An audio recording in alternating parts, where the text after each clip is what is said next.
Hello, everyone, and welcome to the second desk of the day. I'm your host, Rob. I've hopped in to replace people here before. Joining me on the desk, it's Josh.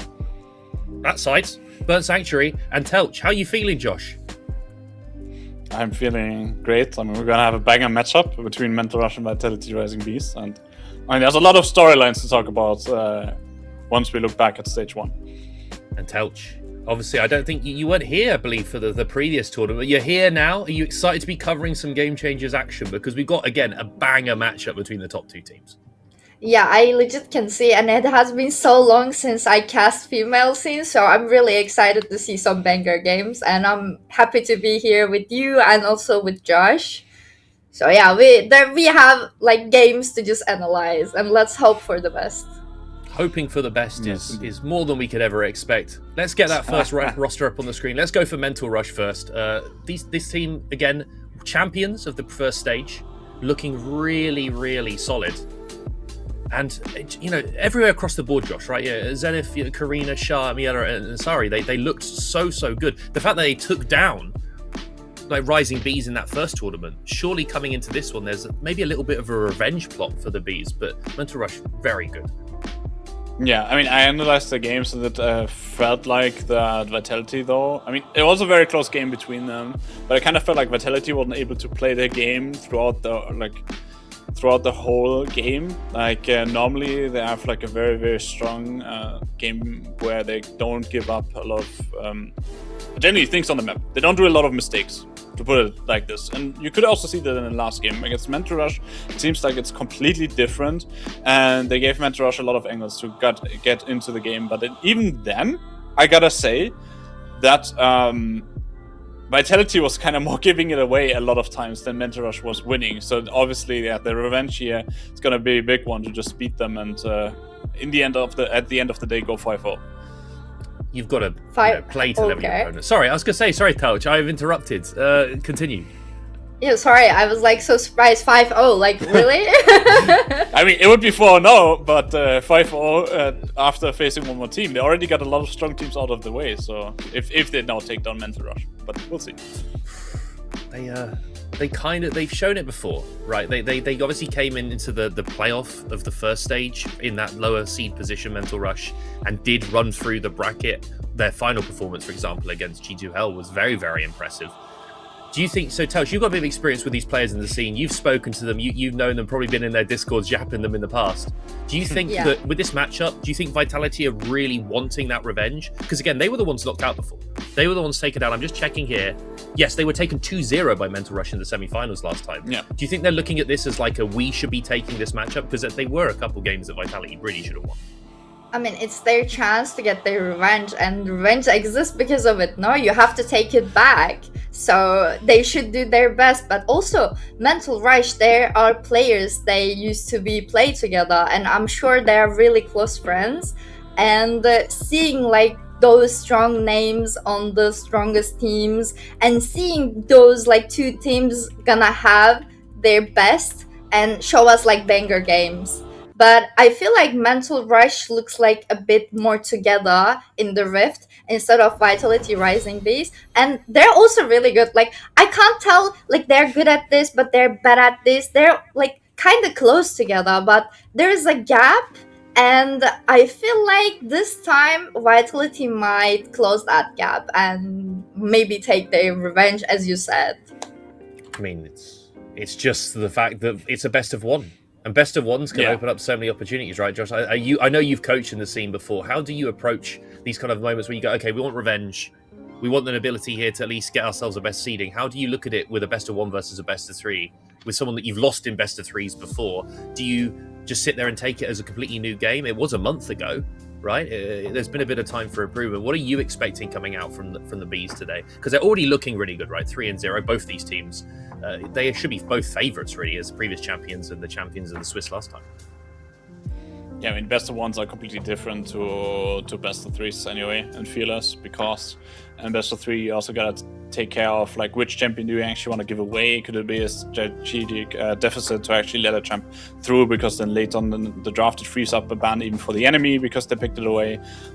maybe a champion you also want to pick later in draft that's going to be essential. Now in best of ones, you kind of throw it all out of the window and you're just going to all go for your power picks and ban each other's power picks. So I think for Vitality, this is actually their comfort position because they're insanely strong, especially in best of ones. Because they have these strong drafts, high pressure, prior picks in all lanes. And this is kind of also how they beat SK, also because SK didn't have good answers, but this is their playstyle. And they have a lot of, a good amount of champs, especially in the best of one, that you can't really outban any player for that. So I think that's just going to be their goal in draft, to get power picks, lane prior, snowball out of this. And yeah, let's see what they actually draft in the end. I mean, you were co-streaming before coming on here, so you've caught up. I was lost in the UK source trying to run a podcast over there, which was not the greatest thing, but we're now in draft, and we'll see what they actually want to ban out first, as hopefully the bans come up. There is a Tristana, obviously against Miela. Had a great performance, although it was a loss in that finals against G2H last time, which is a surprise loss. That Tristana looked incredible. What else tells you inside the players? What are you looking at here for bans? There's some target bans maybe on some of the players, or just the general meta, do you think, could go in this best of one?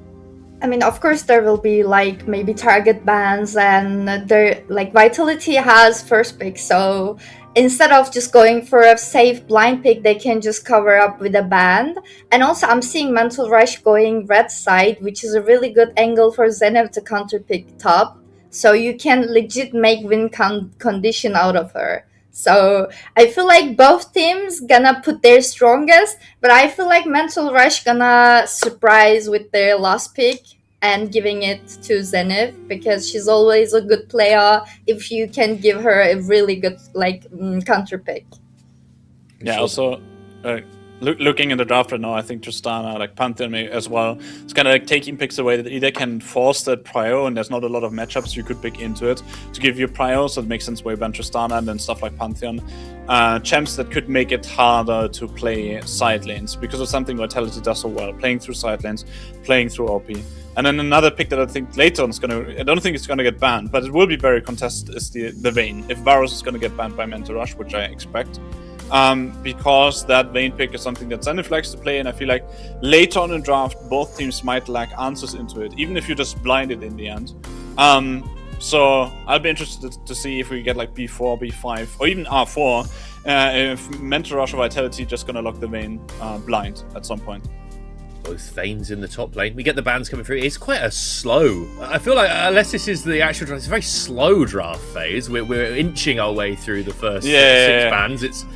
You're seeing those target bans against Miela, and obviously Rim Zoe as well. Nocturne being taken off the board against Delicat. Also Seraphine. I don't think they want to see Ashe Seraphine together. Yeah. Yeah, that's still the strongest spot. Even with the changes that Riot try and bring in, remove enchanters, bring engage back, we've still seen Ashe Seraphine be like the premier bot lane in the entire sort of meta. It's not surprising to see that be gone. And I'm still. Wait, a couple. What are we gonna get here? We're gonna get like I've seen some Nautilus bans. I see like Orianna fell off because they nerfed her a little bit here. Like, Varus is that option? No, it's gonna end up being the Jarvan, removing more making tools from the jungler of Vitality Rising Bees. It's first pick now, Josh. What are you looking at for the Bees to be taken? I mean, that was the question. Do we actually want to just pick the Varus here? I think it's like the big lock. It got nerfed on the last patch. It did get nerfed. It got changed, yeah. But on it is like, I think it's still fine, which is how he played it on top lane as well. Also got nerfed. I'm not sure if this was that patch. I think the nerf wasn't that big. Also, like, champ itself has a huge flex. Ooh. Okay. Bard. Same as against SK, like just locking in the Bard, just blinding the Bard, and it fits Vitality, to be honest. It's something that feels like they added to their pool recently now to play. They also played last game as well, I guess. Vitality. Yeah, exactly. It fits their map play. They're doing a lot with just magical journeys through walls and just running around really fast. I mean, if enemy has Bard big, it's always a threat in the Rift. Like, you cannot know where that champ's gonna like pop up from. So yeah, it's annoying. Nico pick in support. I mean, I was going to say as well, Bard, sometimes we often saw being picked into stuff like Karma lanes, right? Is able to like fight in that lane a little bit early on. And so it means that that sort of, you don't want to go towards the Karma as much. They go towards the Nico instead in what I assume to be a support Nico. Listen, it's a possibility on mid, it maybe, but it's very likely going that role. I'm interested to see what they want to pair with this, right? Because sometimes you see Nico's able to drag champions like Kai'Sa and Smolder through an early A phase. They're going to pair it at the moment with the Mundo, which likely a flex more than it is just an instant lock-in Yeah. for the jungle.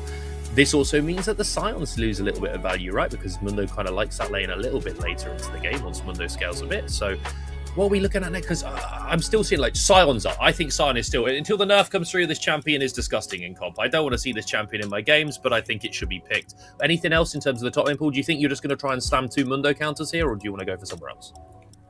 I mean, I don't think they're gonna lock Scion on the side of Vitality. Orianna still makes sense, very strong champ. Probably just combine it with something, maybe the Nafiri again. It is actually quite solid into Mundo as well. If it's Mundo jungle anyway. And it's still a blindable pick to deliver the Orianna ball. So I think they're just going to run the same draft as into SK, and it also leaves some room to get like a top lane pick later, to threaten even a Vayne pick if it's picked on top lane. So I would expect actually them to just say, okay, let's lock Nafiri because it works really well into the pick so far. But instead it's just Caitlyn for now to get that lane prior.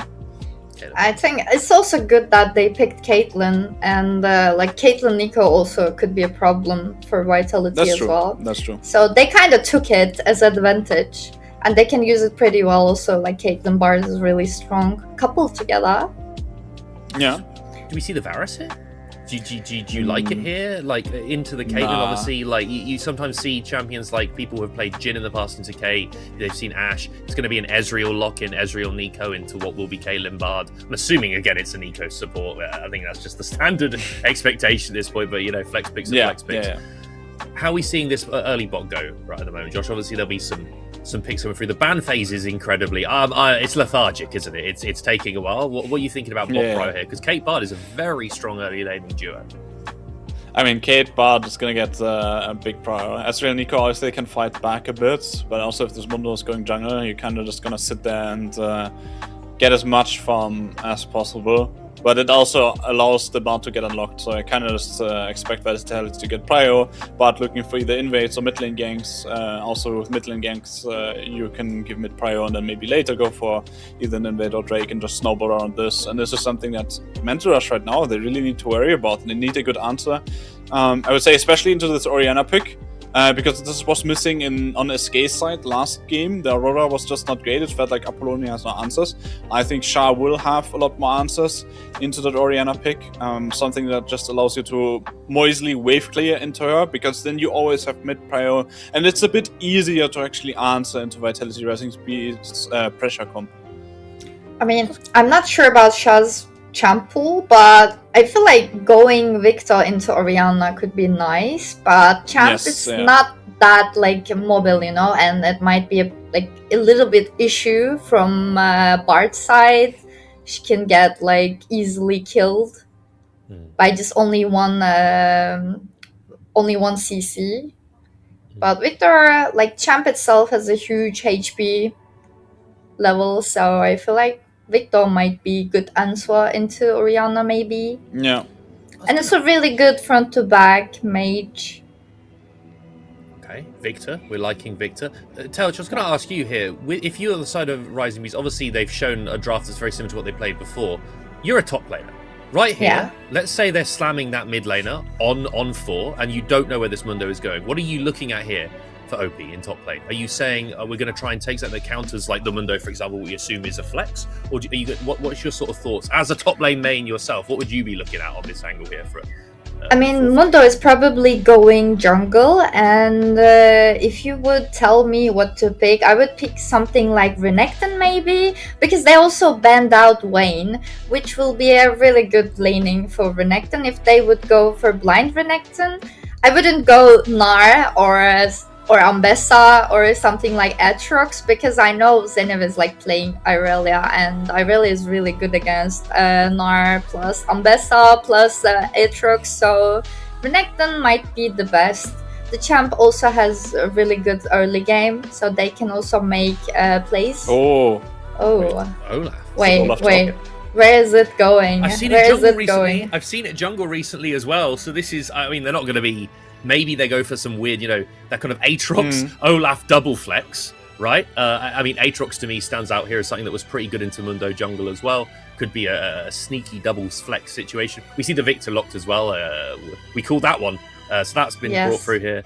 You want the Renekton? You want the Renekton. Do you think this is going to be a Renekton finally picked? It's Neferi. Oh, it's Olaf top lane.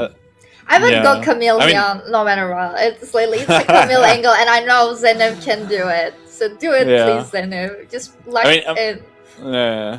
Like I said, like Neferi just does so well into this entire mental rush comp. Can dodge out on a lot of spells, on a lot of decisive spells as well with the W. So that's kind of huge. And the same for Olaf here. There's not much CT, but there's also not much burst TPS to really quickly take down the Olaf. Mental rush wants slow fights, but Olaf is mental rush. But Olaf is just gonna run at you and is gonna threaten your carries, which makes it incredibly hard for mental rush to play. And they're gonna pick the Jax, which is obviously gonna scale into this, but I still don't see it as the most insane pick, especially playing into bot. I think this Jax is gonna suffer, and I really like Vitality's draft here. Same. Also, like, Jax got buffed, which is MSI buff for sure, but the champ is kind of the outrange from Caitlyn plus Orianna. Yeah, it's gonna be a exactly. hard game to play Jax. So, as Josh said, Vitality draft looks like more comfortable, I would say. So Vitali, we're preferring Vitali on the desk. We've already got to get into game because we're running, but they're keeping this going quickly on us. We're going to chuck it over to our casters to take it away. It will be Thousand Eyes again with SIM. Have a good one. Hello and welcome everybody once again. We are watching the Vitality Rising Bees. I am Thousand Eyes here with SIM this time, as we are going to be seeing what MRS have in store for us to try and take this team down. Oh, and like we were talking about it in the green room already, that this draft is just something. We saw answers coming in left, right, and center, and now like with everything finalized, the checks on the top lane, I feel like this is just also going to be the lane to watch, right? I feel like we have a lot of expectations about how normal matchups would go on the bot side or in the mid lane, but an Olaf versus Jax matchup can be very explosive, and whilst, well, Jax is perhaps a little bit favored, it also feels like some form of a skill matchup from time to time.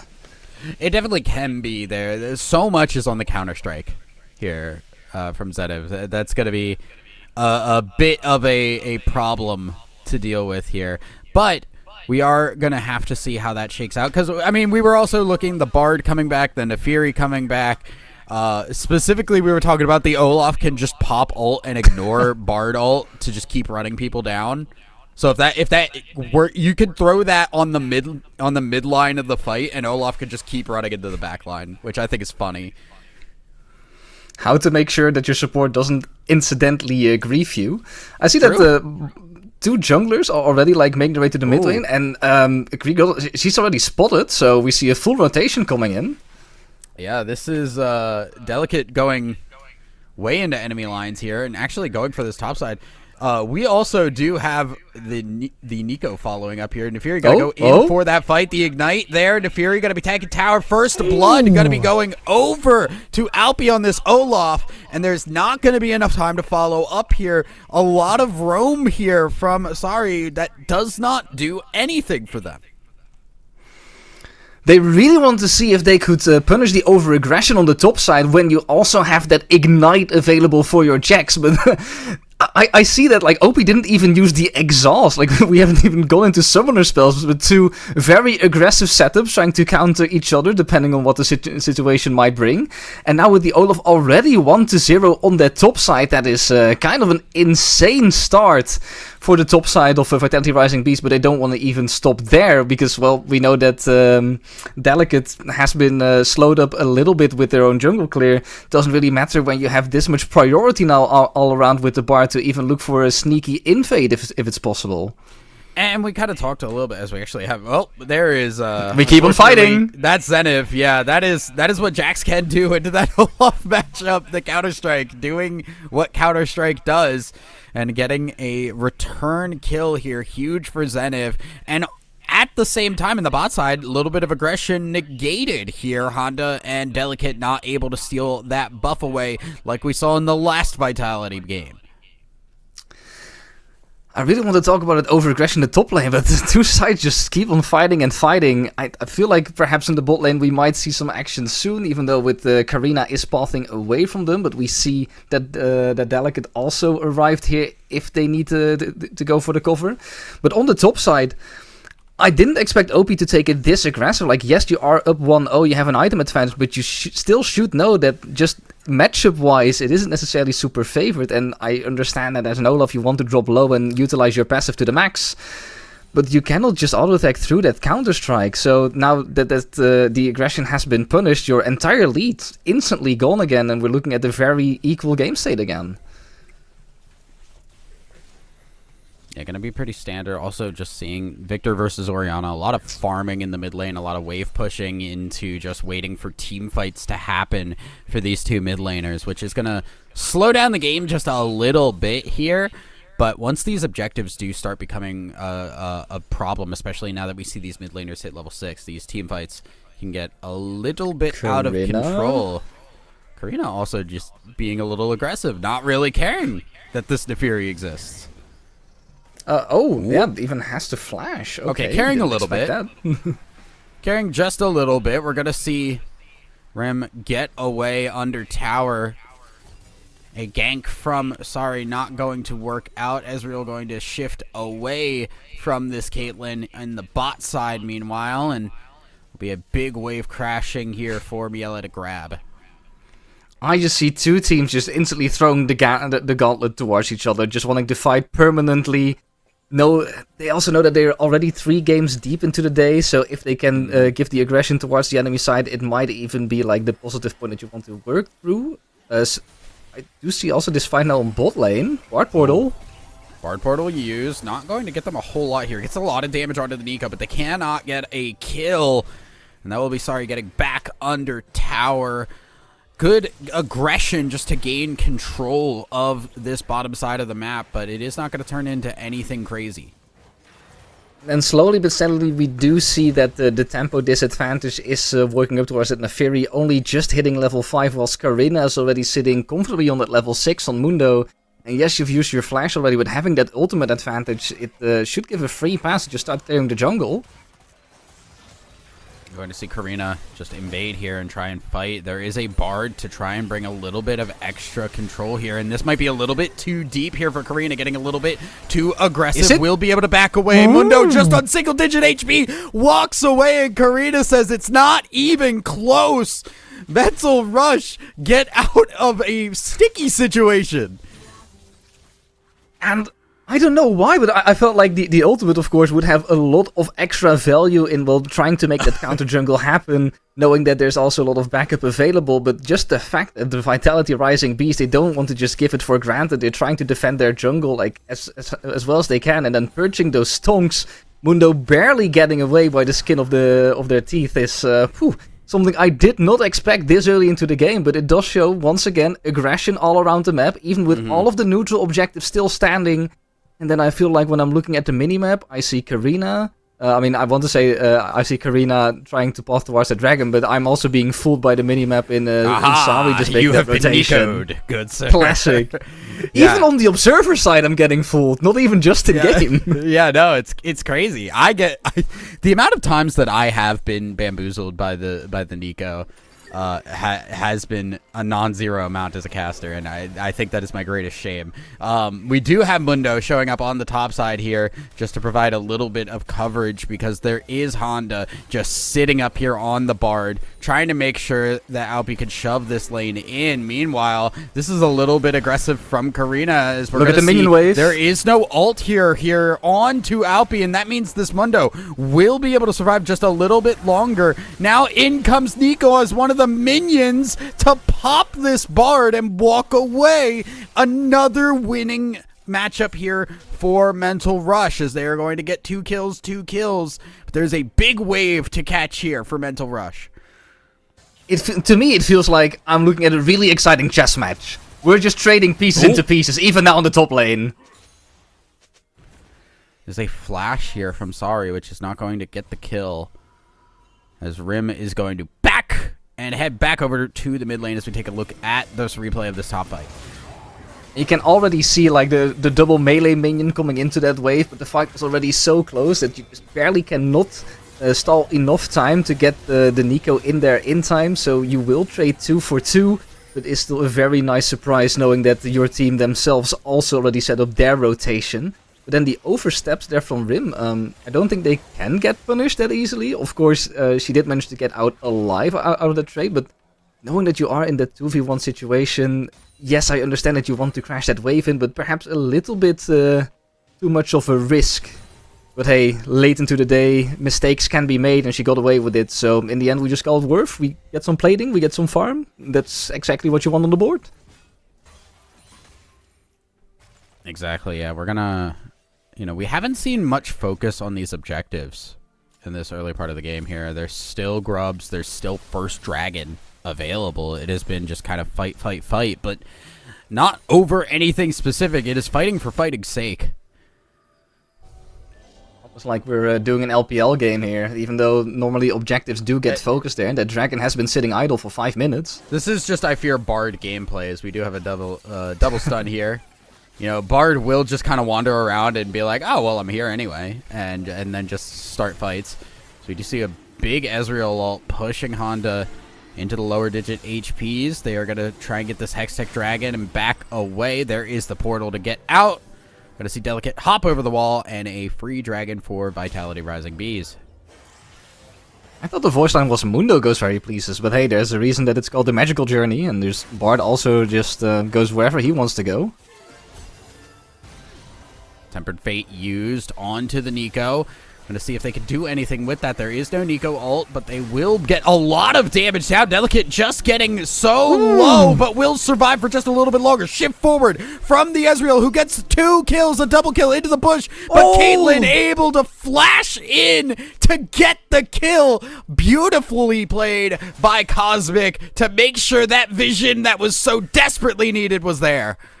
And that was exactly the outplay Miela was aiming for. The fact that you already get those 2 kills and know that you have vision in that bush, they don't.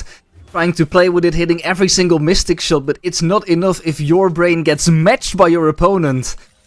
And then it feels almost sad, because Miela, like, she felt it. She knew exactly what she was doing in this moment. It all started with like a small overstep here from Honda. Well, that does happen, but you have a Neferi with you, so you can always count upon that backup. Massive damage is already being put out by the dog. And then flashes out. You'd say, well, they barely reach it, but Miela just wants to toss the gauntlet once again, right back, and then almost here. Trying to play with vision, but that's the flash outplay that you have to count upon. Yeah, beautifully played there by Cosmic. Also, really, really well played all around the board. Sorry, using the heal gave enough time for Miela to be able to walk over and grab that kill on the Neferi. I think without that heal, Neferi gets that kill and backs away before Miela can do anything about that. So everybody kind of playing real well in these fights. It is the small inches, the centimeters, as I have to realize that I am not in America, that are getting them the victories here. What is a kilometer? Yeah, fair enough. That is something that's being said from time to time. I'm just looking at this game pace. It's just really insane that these two teams still have this much in the tank this far into the tournament. Well, the tank may be leaking a little bit. So you see, sorry, go a little bit too aggressive there. You're saying? There is oil leaking out of the car currently a little bit as Mental Rush go a little bit too aggressive, and now they're going to lose a lot off of this. Miela is just on the tower. Doesn't matter. They're going to ult the tower too to try and dive a Mundo of all things. And guess what? They're successful. Exhaust used onto Shaw as well, but the Victor still has enough damage to go for 1. There's the sniper shot from Caitlyn. Will get the kill with the shockwave there as Rin shows up. And now, back into this fight. That was the first person who died in this fight, and we are just continuing. Finally, Vitality Rising Bees pull away, but not before making a boatload of cash. I don't know if our observer will give us like another replay of what happened there, but it is such a sneaky play of what Rim just did to catch Shaw off guard. Hiding the ball in the tower, not making the hitbox visible, and then using Command Shockwave is disgusting, but such a big brain play once again. I think we're going to see it, what happens here. Oh, yeah. So first of all, you get this tower dive. Of course, it's an Olaf. What are you gonna do? That champion will just plain up run you down, and that is all she wrote. But then everything that happens afterward, just a little bit of too much tanking from the Olaf. Okay, that happens. It's just a small oopsie, so only a singular kill over. But how this is played, Rim walks up, Celeste, like, trying to put it here, in the tower. What are you gonna do? There's no visual indicator. Yeah, it's a little unfortunate. TP also forcing the flash there from Rim. So that is a flashless Orianna, which is great, but you got to be able to do something with that. Mental Rush, they were able to force a lot of resources to make that play in the top side, but if you don't do anything with those resources blown, it's not going to gain you a whole lot, and that's a lot of damage Riella just took for free. It's difficult to space there when you are in such close quarters with a champion like Olaf. But oh, I also see that the shutdown's coming through, so now Rim is in kind of a pickle. Not just that, but we also see Zenith in a pickle of her own, as she will go down.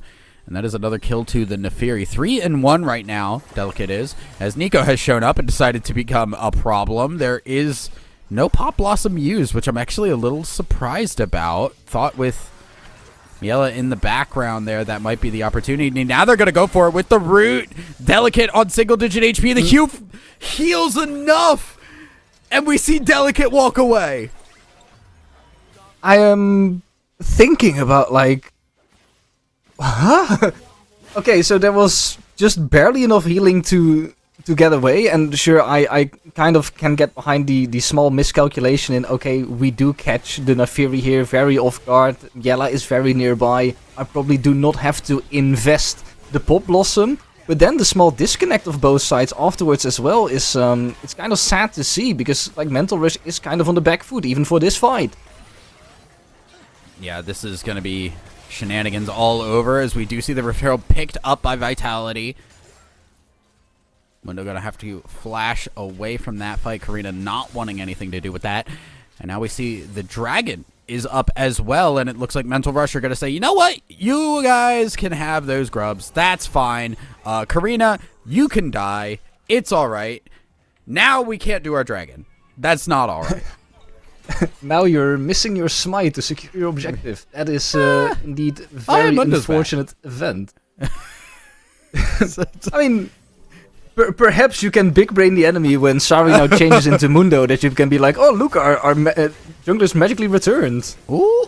Oh, Miela! Oh, Miela! Oh my goodness, that was almost bad in both directions. That was just back and forth, just throwing everything out possible. And it will be a kill for Miela, but the Dragon picked up by Vitality Rising Bees. And now that these objectives are starting to become picked up in this game, they are all going to Vitality. It also establishes that the 3,000 gold lead they have currently on Mental Rush, that we are like just barely going over this small replay, like Miela just fucking shifting forwards, hitting all auto attacks, and I still have to give it to her. I am yet to see, oh well, there it happens, so very few Mystic shots that are actually missing their targets, and most of the time it is because of displacements on the enemy champion themselves. So Miela is very on point on the Ezreal and looks to be, well, like we expected, probably up front as well, one of the main carries for Mental Rush to play around, something that she's shown time and time again, even in her short time on La Bombas, when she was playing in the NLC, now doing sort of the same thing, just slightly better on Mental Rush. Gonna see Zenith back away, realizing there is a Delicate nearby. That will be a slowdown a little bit of the game. So we take stock here. 3,000 gold lead for Vitality Rising Bees, who are currently very happy with such, having champions like the Orianna, the Olaf, the Nefiri to be able to do things like this. Karina able to blast cone out. Now we kind of want to see, okay, what do Mental Rush do with this? They've got some decent scaling. They've got the Victor. They've got the Ezreal. Sorry, might be a little bit caught out here. And I think Olaf, yeah, that is going to be Alpi just running down Sorry, and it will be a kill going over to Honda, of all people. So Mentorers trying to defend their mid lane tower with all their might, because look at the same time the minimap bot lane, you have Zenith on the shelf, so you can just buy time, just try not to fight. Honda gonna get the stun, but the flash under tower from Shaw will keep this Victor alive. Mental Rush losing a lot of damage on this tier 1 mid lane tower. They'd love to be able to crack this. Meanwhile, Zenith on the bot side going to trade that for a tier 1 in the bot side, so the gold changeover is about even, but that mid lane control now for Vitality Rising Bees means so much when you have a jungle, a Fury, and a Bard that can move around this map. The biggest deficit when you look at the minimap is indeed that you have 3 outer turrets already being destroyed from the Mental Rush, and only a singular outer turret on the bot lane now going down for Vitality Rising Beast, so a lot more control and room to play with for Vitality, but that also sometimes comes with extra opportunity, because having to move into the enemy jungle to try and punish them also sometimes accounts for overextensions. And I still do see Mental Rush as the team at the moment they hit their power spikes. We now see Miela finishing up that Manamune finally, so a big power spike being reached for this Ezreal. You can still look for that teamfight wombo combo with the Pop Blossom, the Arcane Storm, and then just Ezreal trying to clean up as well as possible. And at the same time, there's also still the split push threat from Zenith. We just saw it if you leave her alone on the bot lane for a little bit. And you have OP just sticking with the team, trying to make the teamfights happen. It's so difficult to look for a real answer. Is Delicate able to solo this? There's no way, right? Like, there has theory. Yeah. Okay, yeah, they're backing away from that. I did want to point out, and you can still see it on the map here. Look at the vision here from Mental Rush. It's all defensive. They have wards inside their own jungle. Nothing aggressive in any way, shape, or form. Now we're going to see Miela caught out here, trying to shift immediately into a wall. Going to see a Bartle onto the Nico, but is not going to get anything. Flash away from the Shockwave. Meanwhile, on the top side here, we did see Shaw go down. They're going to try and turn this back around. There's a lot of damage being thrown down, but both of those carries are gone for Mental Rush. Jax has to be able to carry this alone, and so far so good, but with the range coming into play, Vitality Rising Bees able to push Mental Rush back. And not even just the range, also the trap placement, making sure that Zenith cannot follow up on their priority targets that they're trying to get onto. This was, I want to say, an interesting fight, because it all starts with Miela being punished for overextending on Ezreal, which is something that you can rarely punish a real Ezreal for, since, well, Arcane Shift normally keeps you so very, very safe. But great predictions on the skill shots, of course, from Honda. They get the first carry out, they also get a second pick in the topside jungle, but then they're trying to take a fight on enemy territory, which is completely warded, still having your main carry stuck in the mid lane, having to make the full-on rotation towards the jungle, and now Zenith basically has a free path until the Caitlyn comes in to place down those Yordle snap-traps to make sure that the chase cannot continue. So yes, the trade, or, well, the invade maybe even, from Vitality Rising Beast is a positive play for them, but it also shows that if they do not play it carefully, shutdowns can be fairly easily given over, and Zenith is still a really big threat for them to play into the team fight. Yeah, it's very scary to just kind of continue going in when there is just a Jax that can counter-strike and beat a lot of the options that your team has. The Nefiri wants to auto-attack, the Caitlyn obviously wants to auto-attack, a Bard even. Yeah, you're going to get the meep damage there, but you're blocking some of the auto attack damage as well. I mean, there's a lot here that this Jax can do. The fights just have to be able to work out in that favor here.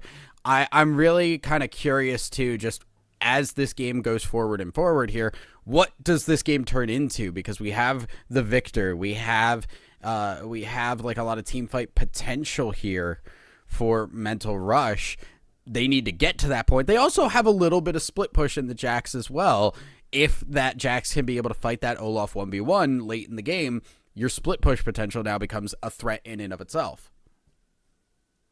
I feel like the defensive vision that you've already established on the minimap is something that Mental Rush probably has to play through. Because, well, you are still the team that's behind, so it's mostly trying to punish enemy mistakes and not necessarily making proactive plays yourself, because proactive plays in that regard can also open up yourself for a lot of mistakes, which only snowballs your opponent harder.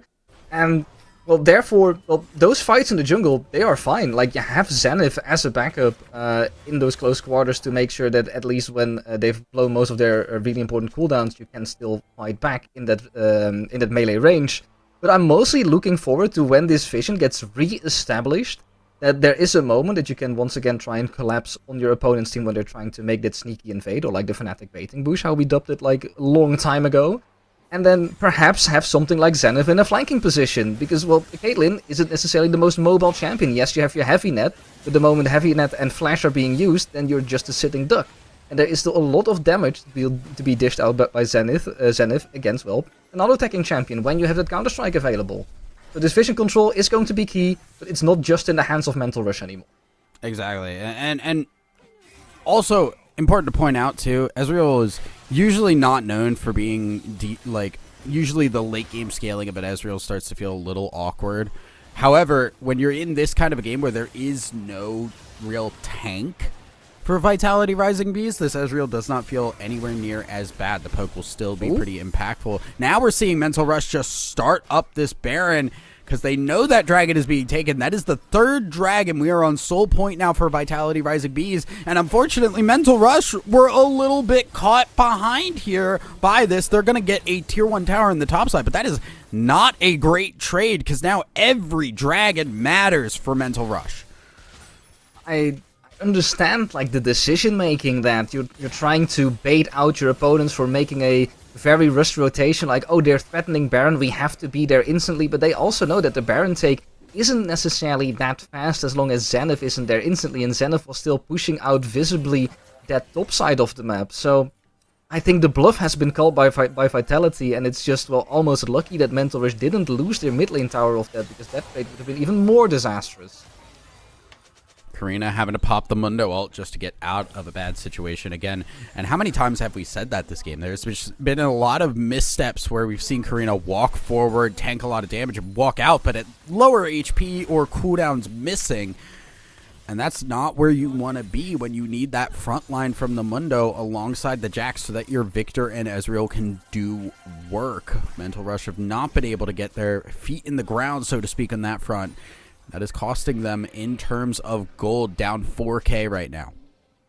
And then that is something that we say when we see that Karina is actively still a full level up on the opposing jungler. Like, that is something that, like, a trend that we've seen throughout the rest of the game already. But the effectiveness when it comes to ganking just hasn't been there for the Mundo, and also not something that the Mundo is necessarily known for. Then to also see it translate in the itemization, like, sure, Archsteel is the main core item that you'd like to see on the Mundo, but only 49 extra HP on 25 minutes is, it is kind of not where you want to be as a Mundo this far into the game. You want to be a bit more tankier, so perhaps, well, that also makes that you make a little bit more mistakes because you're used to having more HP, used to having more of a survivability pool, and now you have to do with everything that you've been given. You're going to see Alpi a little bit caught out here. I think not expecting to go in that full way there. And we're going to see another engage here. This Jax trying to take this Olaf down, but doesn't have the damage to do so. The rest of the team not able to follow up. And now they're going to turn. Orianna caught out. The shockwave not hitting anything there. And this is a fight that could go in favor of Mental Rush, but they don't have the ability to stick to it. It'll be a disengage after we see Zenith go down, so Vitality Rising Bees come out ahead once again. A very split fight from Mental Rush. There was nowhere to help or like to give backup there on the top side fight, knowing that Miela is probably one of the strongest members, even if you do not see it in the gold lead or anything. You still want to make use of this Ezreal with the Trinity Force Manamune already completed. When that all falls flat, like, it's really, well, nice to see that Zenith, you have an Ignite, but if you pop the Counter-Strike too early, then the Ignite will time out. The Olaf will still start healing, and there's still an Exhaust to be returned as the favor. Yeah. You see that favor is being returned in a kill for Vitality, and they're not planning to stop this snowball yet. When they've extended their gold lead from, well, we talked a little bit ago about 3,000 gold, it's now almost 5,500, and they're still going strong. I think that fight really demonstrated just how impactful that Counter-Strike is, how much that matters for Zenith. Because as soon as that Counter-Strike was over, Jax got destroyed. There was nothing that was going to keep Jax alive at that point. But with that Counter-Strike up, Zenith feels like a god. There is nobody that can touch her. So that Counter-Strike cooldown feels like the most impactful thing for Zenith to be utilizing in this game, whether that be in the 1v1 or the team fight scenarios. And now I want to see what Vitality is going to try and leverage with their current lead, because we're looking at timers. It's 45 seconds until the next Dragon spawn, which could be Sol, but they could also opt to trade it for the Baron Nashor, only giving a singular Dragon over to their opponents. And just looking at the bot wave, it has been in this position for a bit, now finally being cleared out by Sha, but that does pull a really important character already to the bot side. So it might also be for Vitality a way to bait a potential teleport summoner if they opt to go for it. Well, the problem is they don't have a solid teleport option here because Zenith does not have TP. It is that Ignite on the Jax, and their TP is in Sha, who is already there. So neither top lane are able to just show up and TP into a fight very easily. A long cooldown on those top lane TPs without the teleport as your summoner's bell. Zenith just got it back, like in 2 seconds. But it is a dragon they're just giving over, and I don't see Vitality trading anything back. So I guess they made a wrong decision. Yeah, a lot of poke being impactful here, as we're gonna see Zenith actually having to flash away as the tower goes down. Zenith does dodge out on the axe. So, Mental Rush, they are going to lose a tier 2 mid lane tower for this, but they do stop the dragon stacking for at least the next 5 minutes. It does feel a little bit like the Vitality we've seen just throughout the entire day. Like, sure, they've had matches where they were like 15k gold up, so if you make a mistake like this, it isn't as impactful, but now dropping 1,000 gold just over to your opponents might be the way to pull it back in their favor when Mental Rush is now looking to contest this Baron Nashor. Oh! Not the pop blossom you want to see from Sorry, although the aggression alone does push Vitality back, so we are going to see the Baron stopped once again. Vitality have tried time and time again to force this Baron. There's a solo AD carry mid. Yeah, they're disengaged, push them into the top side. They're going to try and do something here, but it will be countered out by the fact that Cosmic able to back away, plays safe enough, fight over in the Dragon Pit, and it is Delicate caught out, so that is the jungler gone. In comes Alpi, trying to do a lot here. Big Bard ult, Tempered Fate hitting onto the key members is going to allow them to pop this Ezreal. Double kill over for Alpi, who is running through the team, and Vitality Rising Bees, they lose their jungler, but they win the fight. It is almost incredible what's happening here. Like, that Bard ultimate, of course, MVP, just with the Olaf just cleaning up the fight. I think they should be able to. You have shielding here from the Ori. I'm just hoping that Honda walks back in time. Like, you have like Olaf passive, so you are taking this Baron. But this fight, I feel like it could have gone any way. Because you have to, once again, keep in mind that what just happened before this Baron start is that they're trying to make a play on the mid lane. So your AD carry, like your Caitlyn, is flashless. There are moments where you can just collapse on this and try to make it do. But here, the flash forward even into the Bard ultimate. Yeah. It's just insanity. And then the cleanup. You have everything that you've worked for, everything that you needed to do this Baron buff. I don't necessarily want to call them lucky, it's just both teams trying to play on the edge, trying to see if they can get a lead out of it, or at least pull the game back. And Mental Rush, after punishing mistake after mistake from Vitality Rising Bees, unfortunately make their own mistake and are now once again in a position where you're 6,000 gold behind, and it's really difficult to pull back. Your only hope is that this next dragon, well, it's only spawning in 2 minutes, so you still have a little bit of extra wiggle time, but you still have to go back to the drawing board temporarily to see if you can make a punish play happen somewhere.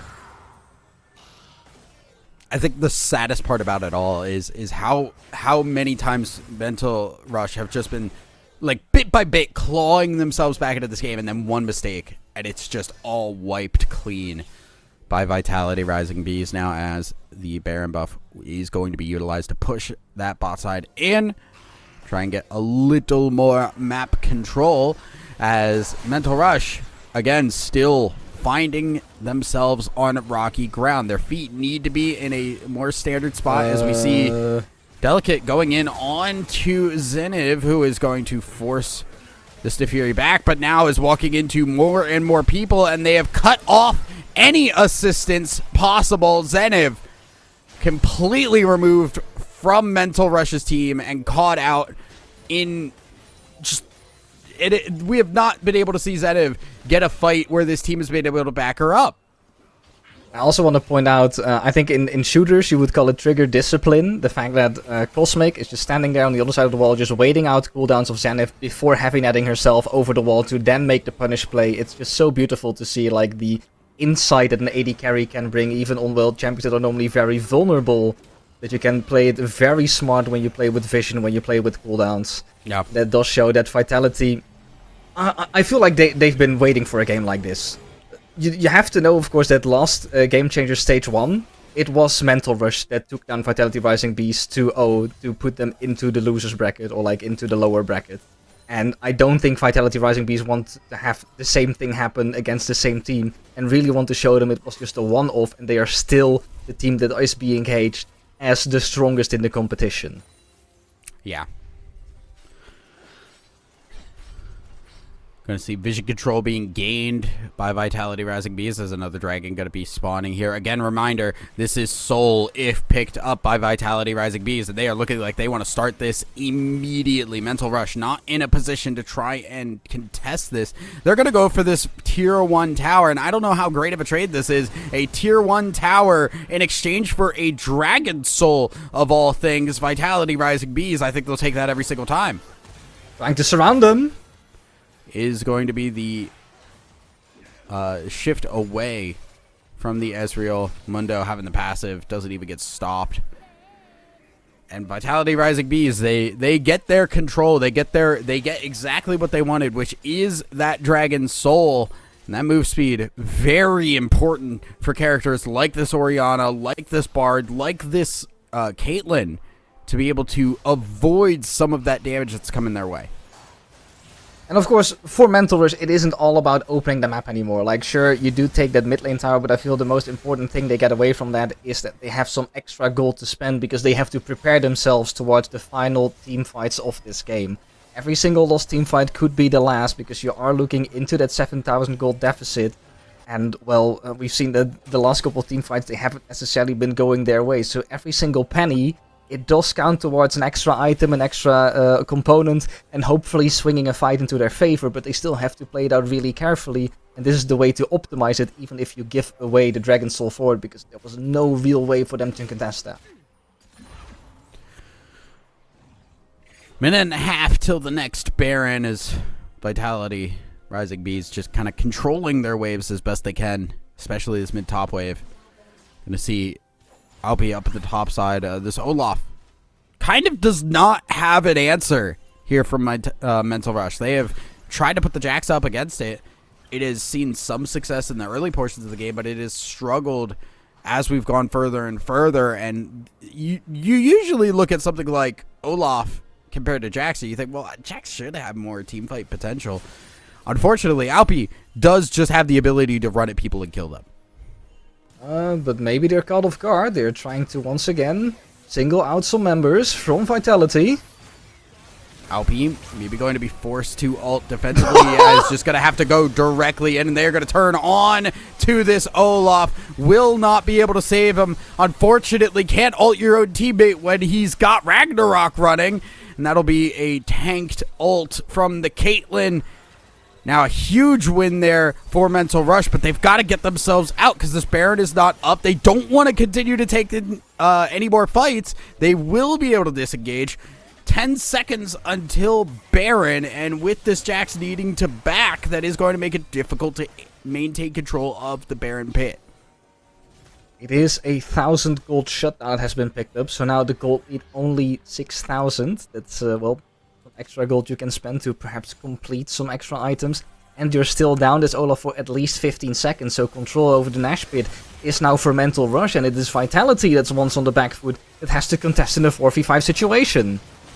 TP being used here by Rim as They know this Baron is occurring. Pop Blossom being used. If you're able to dodge that out with the W, and now we're going to see a lot of damage being put on Asari. That is going to be the Baron picked up by Mental Rush. Now, can they get out of this? No. They will lose 2 members, but they do pick up the Baron nonetheless. No, they can't lose another. Shaw goes down, and it's 3 members in exchange for a Baron, and now Vitality Rising Bees are able to push in this tier 2 tower.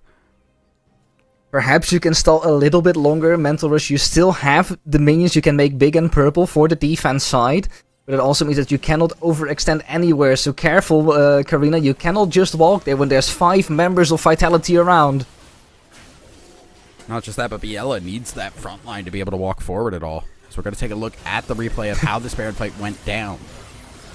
I guess that we're not getting an end on their side. It's just the Baron buff. But yeah, this is still very well contested. The trap placement once again on Beautiful point. kill. I feel like Cosmic is just doing such a wonderful job of showing how Caitlyn can be played at the highest of levels.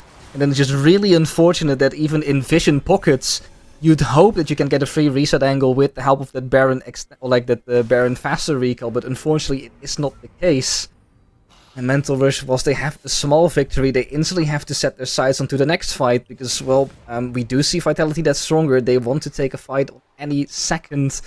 But there's also an Elder Dragon spawning within a minute. So I feel like we're going to see a little bit of rest until the biggest team fight until now will commence. When both teams are wanting to gamble it on securing the biggest buff in the game. And hopefully closing something out. But also that being a kind of bailout situation for Mental Rush if they're the ones coming out on top. Yeah, that kind of is the big question here. We're looking at a possible continuation of this game if the Elder Dragon is picked up by Mental Rush.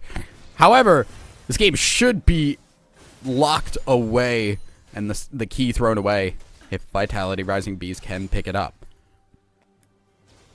First have to set it up, and we see that the vision control is slowly being established. It's mostly the Scuttle Crab that's being a thorn in their eyes. Also Mental Rush, who's trying to make their flanking position known. Or, well, preferably not known, but they're trying to get one anyway.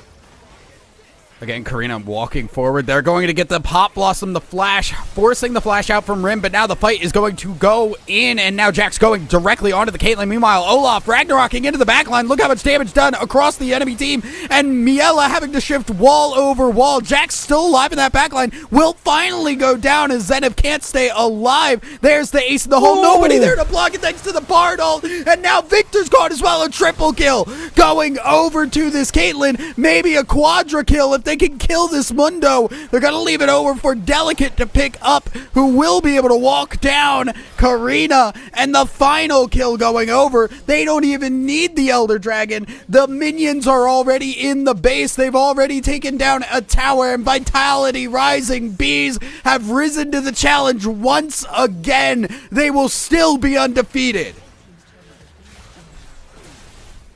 What a game to, well, I wanted to say started on, well, for me it's starting on when this is the first time I'm on the casting desk today, but it is so incredible to see that we have a game where the gold lead is around 7,000, 6,000 gold for the majority of the time, and it's still so tense from start to finish. Like, both teams not wanting to make that singular mistake that can still swing the favor back towards the opposing team, and then in the end, both top laners know they have one goal. Just make sure that the enemy backline cannot play the game and hopefully salvage the game by doing that. It makes it so very close. You see that Zenith almost had the performance that was required to secure that Elder Dragon. You saw that OP was trying her hardest to make sure that Miela was not able to play the game, and in the end it all comes clashing together. And sure, it were the Rising Beasts that were in control for the majority of the game, but we still can never count Mental Rush out. Like, it wasn't necessarily the cleanest game from Vitality, but I think that Mental Rush is a team that know that when opportunity arises, they know how to pounce on it, they know how to make use of it, and it still kept them into the game for as long as they did today, because this is, for now, the longest time that it took for Vitality to take the victory from the games that they've played today. Yeah, it was definitely a game that Vitality had to work more for. However, I think the team play, and specifically this is the second time we've seen this kind of composition from them with the Bard, the Neferi, and the Orianna, and it's proven to be successful. And I think part of that might be hey, not a lot of people have experience against Bard and Neferi. That's not a combination that you see very often in any League of Legends, let alone competitive. But specifically now, just being piloted with such skill is causing problems. However, we do still have another game for you, as we are going to send it to a quick break and get ready for that one, guys. Don't go anywhere. We'll be right back.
welcome back.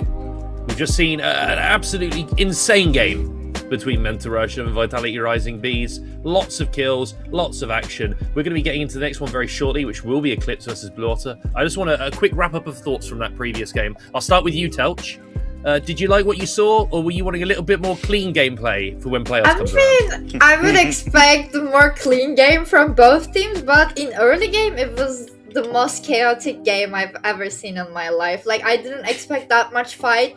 It wasn't even fight, it was just one by one, just people are killing each other. I saw like 15 deaths in 10 minutes, like total. But I would expect like something more clean.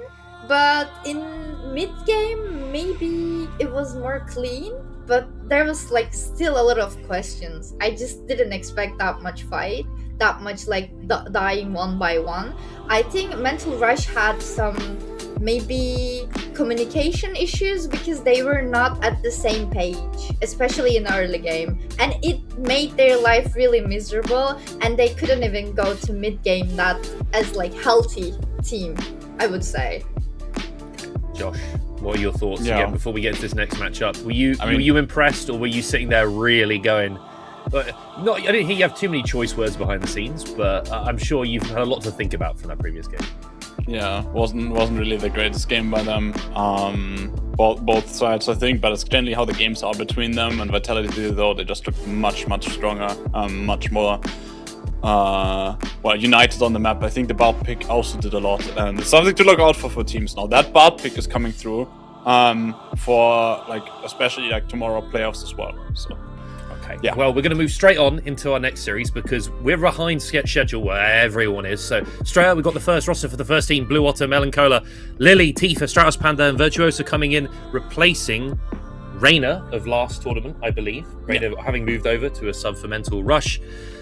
Let's go back to you, Josh, here. What are your thoughts on Blue Otter with the change in the support role? How are you feeling about this team and their chances maybe going forward in this section of game? I mean, right now they actually are 3-1. They're only facing Eclipse due to how like Swiss stage works, and they faced a lot of 3-1 teams already because they beat G2H and they beat Eternity already, which are both 3-1 teams. So they avoided them in the end and got the Eclipse draw, which should be the easier draw. They have been very impressive, and it always was the question: can a team break into the top 5? And with Rosa, I think the whole team kind of changed. They're looking so much cleaner, so much better. And to be honest, right now, I think they have successfully broken into the top 5. And they're looking strong. I kind of see them as the favorite in this match. So the Big 4 may be becoming the Big 5. Clips on the other side here. They need to win this to stay in, right? If we look at how the Switch is going down there 2-2. Sana, Lexa, Mallow, Vicky, and Selene rounding out the roster. I know, Telch, you said you love Sana. What are your thoughts on this team? Where are they going from here? Because they have to win this to make sure they get to playoffs.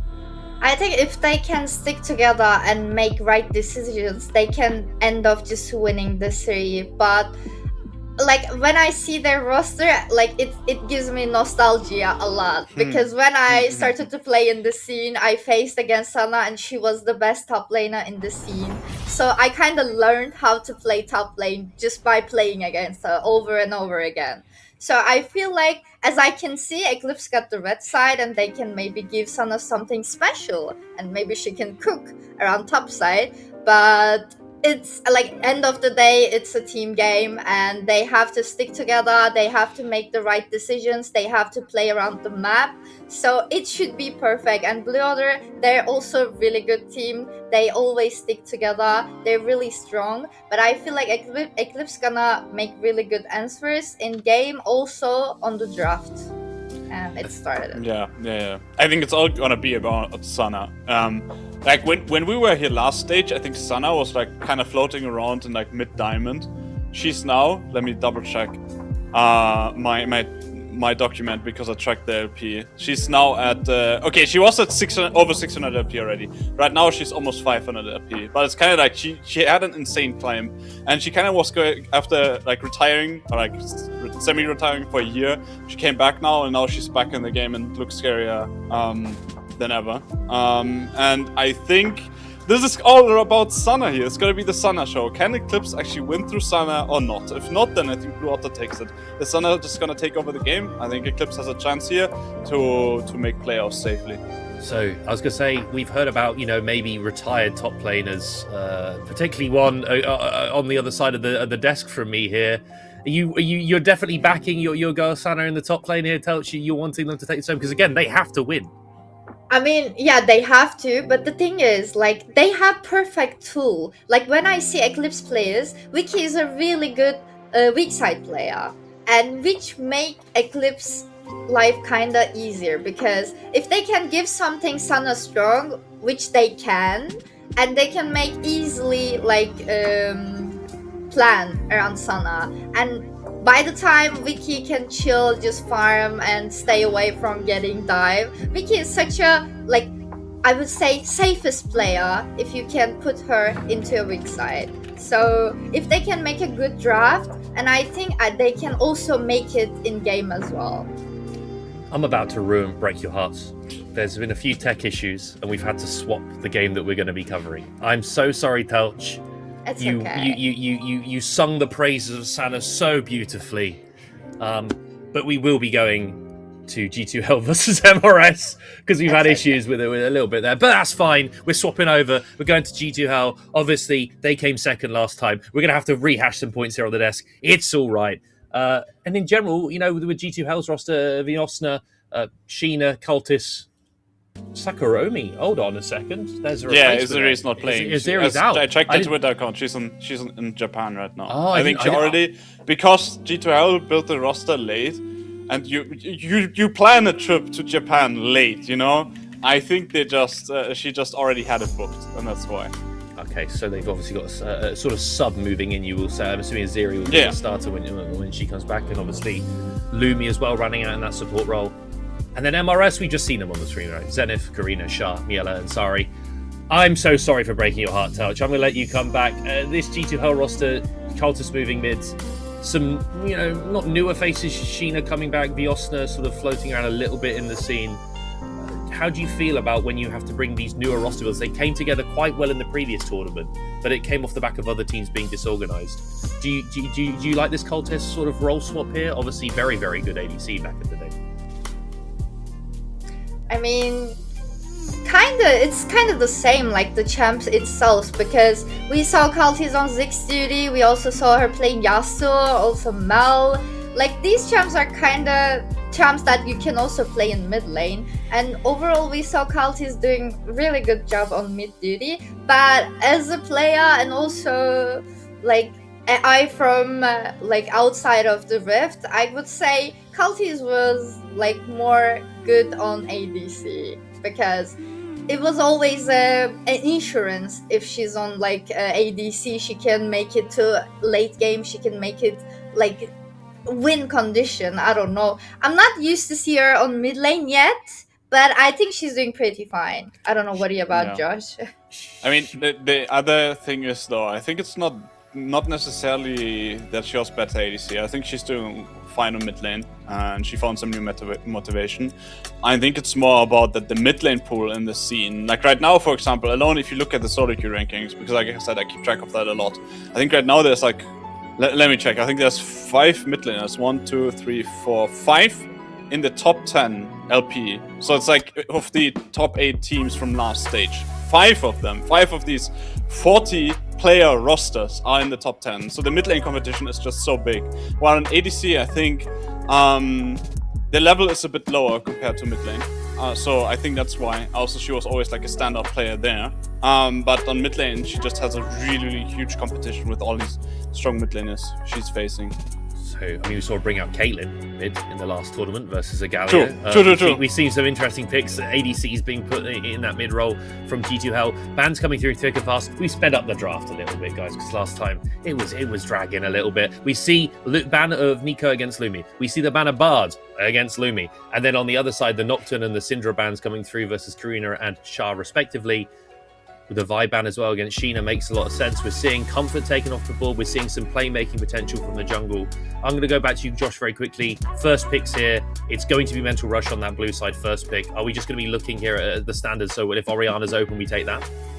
I mean, either Ori, maybe Jarvan. Let me think. I mean, I kind of wasn't ready for the game, so I kind of there might be a first pick that both teams want to go for. Like, I don't know. It's just Karma. Okay, Karma makes sense. I kind of forgot about Karma, but yeah, it's like Jarvan, Karma, Orianna. These are kind of the picks. I think Orianna with the nerfs, maybe more teams let it through a bit deeper into draft. So Karma makes sense, especially maybe with the Karma is real. Oh, Yeah, it's split. okay, G2H just Impossible. stole it. I was looking at like the Ash Seraphine, right, still being available. They decide to end up splitting that Ezreal pick up here. Yeah. And you obviously said a lot about Zenith in that last sort of draft we had before, where it says the Orianna. No surprise. Are you still looking here with the fact that Viosna has that counter who also plays Vayne? Are we looking at late top lane picks here, Telch? Would you prefer to see that with both of them having a bit more of a counter style pool? I mean, yeah, but it depends. Like, there's still too many champs that can blind from blue side, from Mental Rush side. So it can depend. So we'll see at the end of the draft, I assume. Okay, at the end of the draft, some top lane picks. Miela Zeri, The decent last performance. pick. Okay, Huve is, I think, nice answer, which, like, G2H already banned with, though. So I don't think that will be issue for Orianna that much. Oh, you got Huve is also really good control mage, but Orianna is still the strongest. I think it's surprising here. The way he got buffed, you see the Orianna, you see a Nautilus into the Karma, pretty standard engage support answer into that. Rounding out this draft here, Josh, what are you looking at for bans, firstly, for either side, and then even just a couple picks maybe? Do you like an idea of maybe a weak side top, or are you just looking at playing sort of carry versus carry up there? I feel like we're gonna get carry against carry because I think both teams know how important it is, and giving Viosna a strong counter pick just makes it much easier. And Sheena's just gonna go on a supportive pick. I'm surprised they banned Pantheon. And I'm they thinking, what banned are they out looking for? Wayne. They might go something Yeah. like tank on top, honestly, because that, like, Mental Rush needs a starter, like something that can pull the trigger. So it's most likely champs that engage, most likely to top lane, and they're usually tanks. So they might go What if- something like Sion, Yeah. Sante. What if it's Rek'Sai for Sheena? I'm just thinking, like, there's so many junglers, and this is junglers they could certainly pick themselves away on the fourth pick. So maybe they're looking for the Rek'Sai, but let's see. Okay, it's just Xinjiao. Okay, boring, boring. Yeah, we get rid But of it's the two. yeah, it's boring champ, but it's really good, but I it's guess. boring. Yeah. I know. It's good. It's good. And it's pretty also good. really good. Like, there's already 3 ranked champs, and it will be really nice to play front to back. Okay, now they have something that can pull the trigger, because last game Yeah. they were lacking to pull the trigger. Yeah, they Yeah, didn't. They had yeah. that Mundo, right? They're going to now go for the Gwen. Synergizes with the Sejuani. Gives you side Yeah. lane pressure. Really means that you don't want to necessarily pick a tank here on R5. And I mean, Viosna has a few different counters. We've already seen that Vayne ban, for example. You know, she has a couple of things out that she can take. She's going to go for Kale Yeah. to round Yeah, out it's this a draft. really nice matchup for love Kale. this. She can free scale. And I think Yeah. after 6 she can be safe into Sejuani Gwen. But the thing is, you don't want to let that Kale have a free scale early. So Yeah. I think G2H wanna just play around top a bit. At least Kale hit 6. So they Yeah. can have proper mid game preparation. Yeah, I mean, it's kind of like Mental Rush with this draft, they're kind of on a timer. Because either you just snowball early by getting a huge gold lead, or you secure Drakes. Because the more G2H somehow gets Drakes or delays Drakes, the Kale is getting closer, and obviously it needs to be a long game for it to happen. But she gets closer to level 16, right? Like, so it's G2H's big late game insurance. Like, if the game drags on too long, that Kale is level 16, and she's just gonna 1v9 the game. So Mental Rush with this pick, they're on a timer and need to snowball that game fast. Yeah, but Just the bef- good thing is also Mental Rush has a really good range advantage, so they can That's maybe true, play yeah. a bit poke before the fight starts. And also Gwen is a champ that scales really good, but I don't think it will be about to match Kale after her 16. So we'll see. I like both of teams' drafts. So we're liking both. Yeah, jobs. agreed. We're liking both things. We've got to get into game. We're running behind on schedule. And listen, you're from Germany, Josh. You got to understand these things are got to run on time. We're going to send it straight to our casters against what could be the final game, unless there's tiebreakers. Take it away again, Thousand Eyes and Sim. And welcome back, everybody. Our possible final game of the day here. Again, I am Thousand Eyes with SIM as we are getting on to the Rift. We are following Mental Rush once again, but this time we've got G2H as their opponents.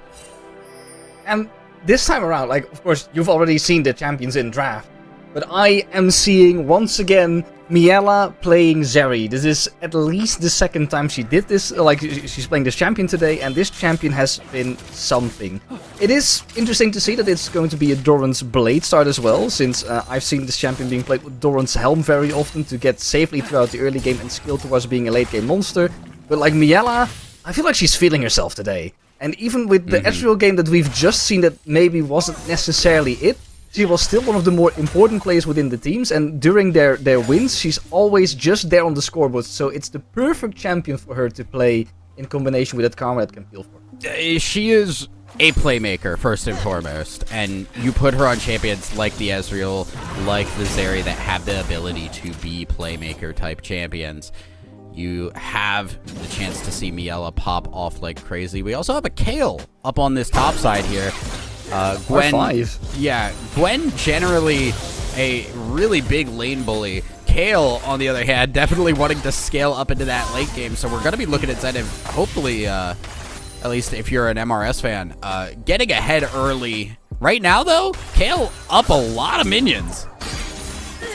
Please do not underestimate Kayle level 1. The combination of that champion with Press the Attack can be very difficult to play into early when, well, we're seeing action on the bot lane. Even the junglers are mid lane. Yeah, we got never mind. Everywhere. Karina able to get a kill in the mid lane. Meanwhile, go back down bot side, and Illumina's able to get that first kill for G2H. So it is 1-for-1 across the board.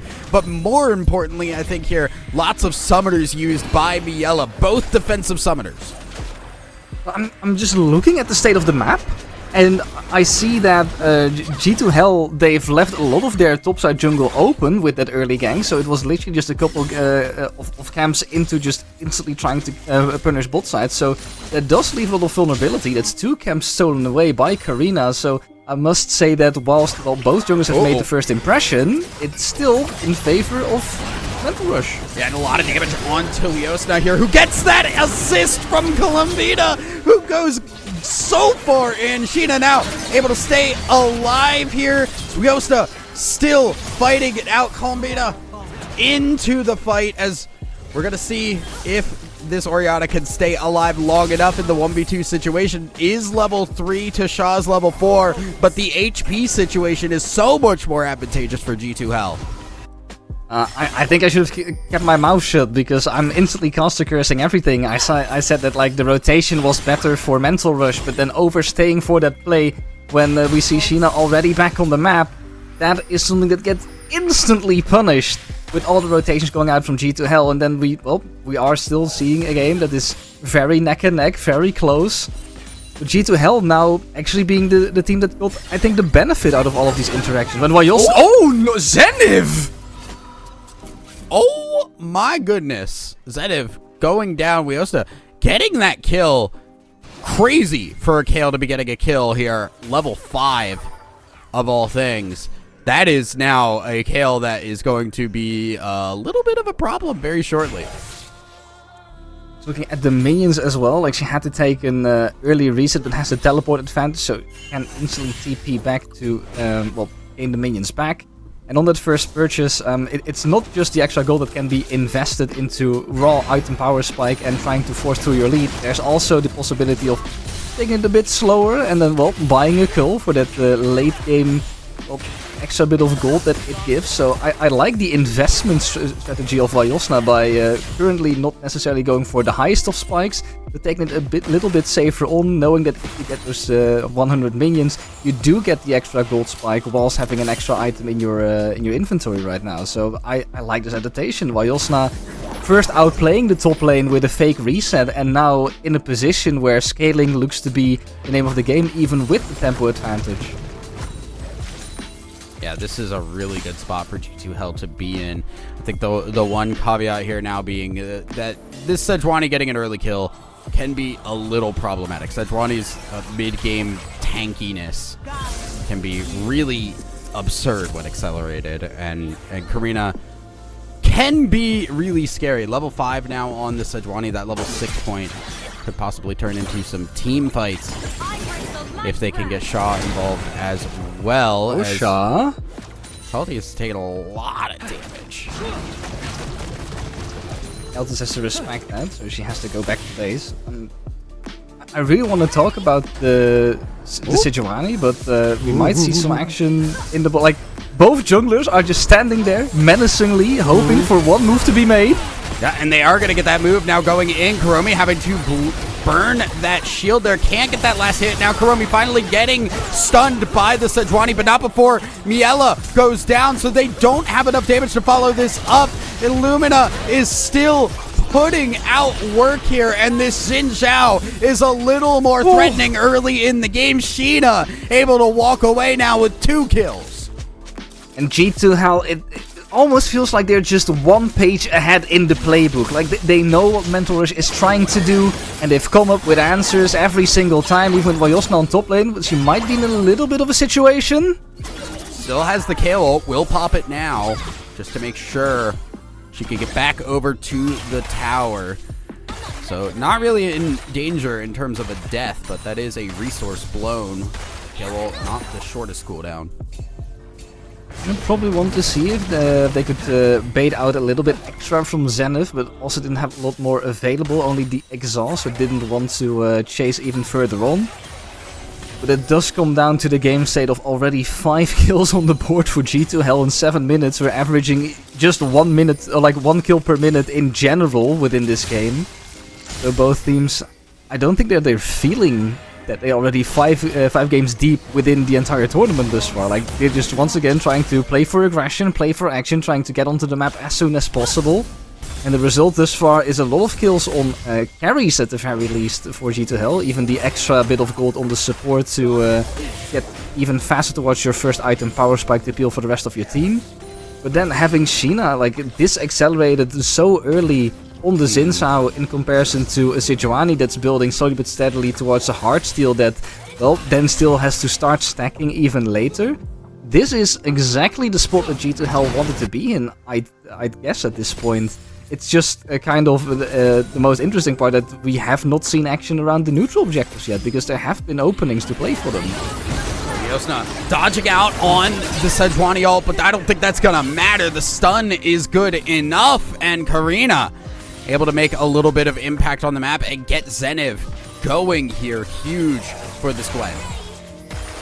What we call a zoning ult, right? Making sure that there's no right decision from Vajosna. You can either sidestep. Exactly. So yeah, you either sidestep it and you die, or you don't sidestep it and you also die. So it's a win-win in the end. It does give the opportunity for Sheena to start this dragon, so that will be the first dragon on the board for G2H. And when I was talking last match about a potential chess match where just pieces are being traded over and over, it is no different within this game number 2. Oh no, and that's with the Gwen ult as well. Vajosna does not have Kayle ult to stay alive, and we have found the weakness here. We have found the way to make this Kayle feel pain, and it is to beat her up before she can get to tower. Does give the information that Karina's on the top side, will reset for Heartsteel, but will leave the top side exposed to a potential Void Grub stake. But it looks like G2H might be overthinking it, might think that they might still be in the vicinity, so it's a risk to start it. So, well, still a very net equal play, and you can see it reflected in the gold lead.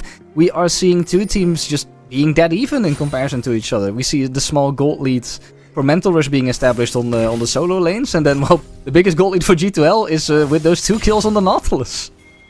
Yeah, it's a little rough in terms of G2 and their strength at the current moment outside the Xin Zhao. Which, I will say, I think the funniest thing with Xin Zhao is the fact that in lore, they killed this character and he apparently ascended to godhood and became really good in game. They killed the character and then he became really, really good. even became good in solo lanes for a bit with his Yeah. AP build, which is oh no. Okay, we do have Stop- KLOL. stop We do have bullying. KLOL. We're gonna see if that can turn into anything, and the answer is probably no, as Wiosna is gonna walk down right into the waiting arms of Shaw, burn the flash to get a little more time here. Wiosna maybe just gonna proxy. You know what? Screw it, right? Dodges out on the W. Wait, have we reset the timer? It doesn't matter. Karina now going to get this one as Wiosna will get smited, will go down. Karina will grab the kill. Assist going over to Shaw as G2H burn a lot of time going for that play, and they're going to go for another on the bot side here. Shockwave doesn't hit anything. Sorry, not able to stay alive, and Mental Rush have been pushed into their own tier 2 towers. And the first thing that I want to say about it is Wiosna casts Divine Judgment, and the Divine Judgment is a balance between all things, a kill on the top side for a kill on the bot side, so we're still just in perfect equilibrium. The scales have not tipped. Slowly, slowly but steadily we do see that gold lead coming out from G2H. They were a bit quicker on the trigger when it comes to the cross map they wanted to make, but now Sheena might be in a difficult position. Not really, you have the backup from Kaltis. But both of these teams, they will not leave a single crumb to be picked up by the opposing team. When we see one play being made, the next one is already in process of being answered. So we're just very quick on our toes, and then the first thing you'd like to look at is neutral objective times, but there are none. We're still waiting. We're just fighting. We're just going right in onto Sheena, who has to burn that ult, but that's not going to mean a whole lot here. Sheena, not with a way to go out, has to go in. Will survive for a long time, but not going to be able to 1v3, 1v4 out of that situation, and that will be a dead jungler nonetheless. Blue buff going to go over to Karina as well. So I gave a lot of sustain, but not enough to sustain themselves throughout that entire fight, even though it might have looked close at one point. Set up for a potential this dive. nice cue to interrupt the pull. Couldn't get the hook on the wall to work because Karina knocked up the Nautilus mid-pull. That's crazy plays. It is even so crazy that whilst G2H was in the driver's seat just a bit ago, it has now shifted again slightly in favor of Mental Rush with just those two back-to-back plays that they're making on bot lane, punishing G2H's over-aggression. And I'm now seeing that even though Miela got punished early game quite a bit by both the jungler and bot side of G2H, it's a 2-2 scoreline ahead of the direct opponent. And for a Zeri, getting this much earlier towards an item like Stormracer can tip the skills in favor of all bot side fights, and that is with G2H with only one dragon on the table thus far. So the next dragon will be very heavily contested. Absolutely. Now, as we're going to see a little bit of aggression on the top side. Sheena's showing up, It's a and guess 2v2. who's here? Karina is here to try and make something happen. There is the needlework onto Wiosna, doing a lot of damage. Need one more Q. Wiosna has the ult, is going to use it now. Sheena going to go in. They're going to get the kill. At least get something for their time. But it is still going to be 2 deaths in favor of Mental Rush as they make the roam to make that play work.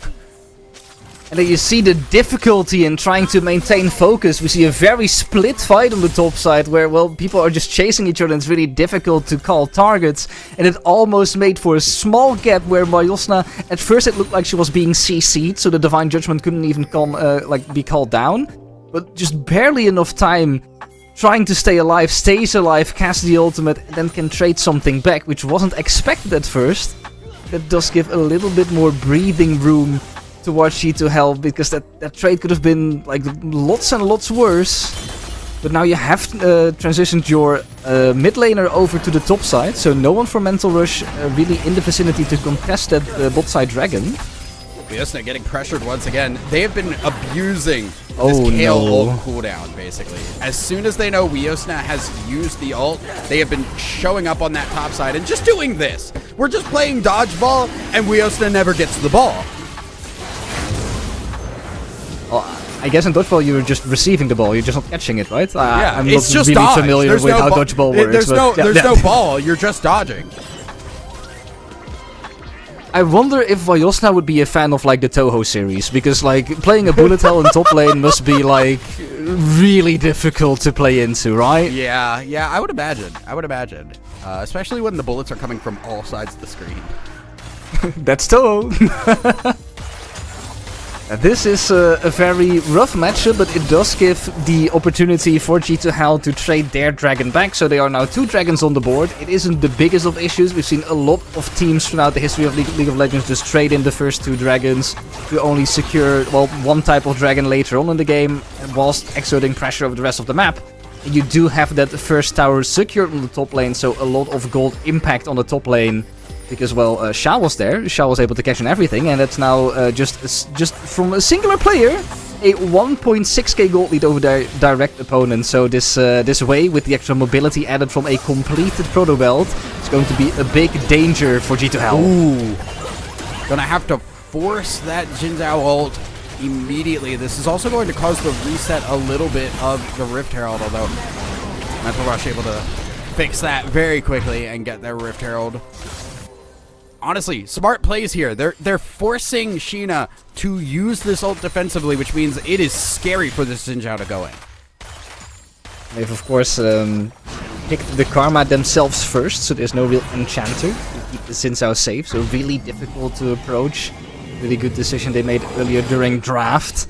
And now we see Mental Rush just completely bouncing back from the defeat they just suffered off the hands of Vitality Rising Beast. Like, it felt like it was such a difficult game to play into, and then the early game was also looking very rough, but now Mental Rush, they are finding pace, they're finding place, and they're just keeping it with themselves. Every single play that G2H has been making, they found an answer, and we now also have carries in positions they can carry from with the backup of their supports. You see Miela here instantly receiving backup from both Karina and Sari, with even the Rift Herald on being dunked onto the mid lane as well. There's nothing to play for, they just want to open the map. Yeah, they just want to get this tower down for more control over this mid lane. You see, Needlework just barely clipped Weosna. Weosna having to flash, gonna have to burn that kill ult once again, and may still go down. Stunned under the tower, yeah, gotta fall. Karina grabs that kill. Zenith, get out from under that tower ASAP. Because now, mid lane, they're gonna try and trade this back for something. G2H do get a little bit of something here. But there's Sha, a lot your tower is gone. Sha going way too aggressive here. Can't get the kill. We still have Xin Zhao ultimate. It is gonna be popped here to stay alive. Hiromi not doing enough damage. Hook on to Sha, who is still walking forward. Now we see Sheena turn back around, trying to get this kill on the way. Way goes down. Sari is next, and Sheena still alive. Karina has shown up, but the team is gone, and G2H walk out cleanly. Note to self: stop talking about pacing and etc, because I keep like just caster cursing these teams. Mental Rush, who were like in the complete dominance of a position just a few minutes ago, now completely everything just going to bits.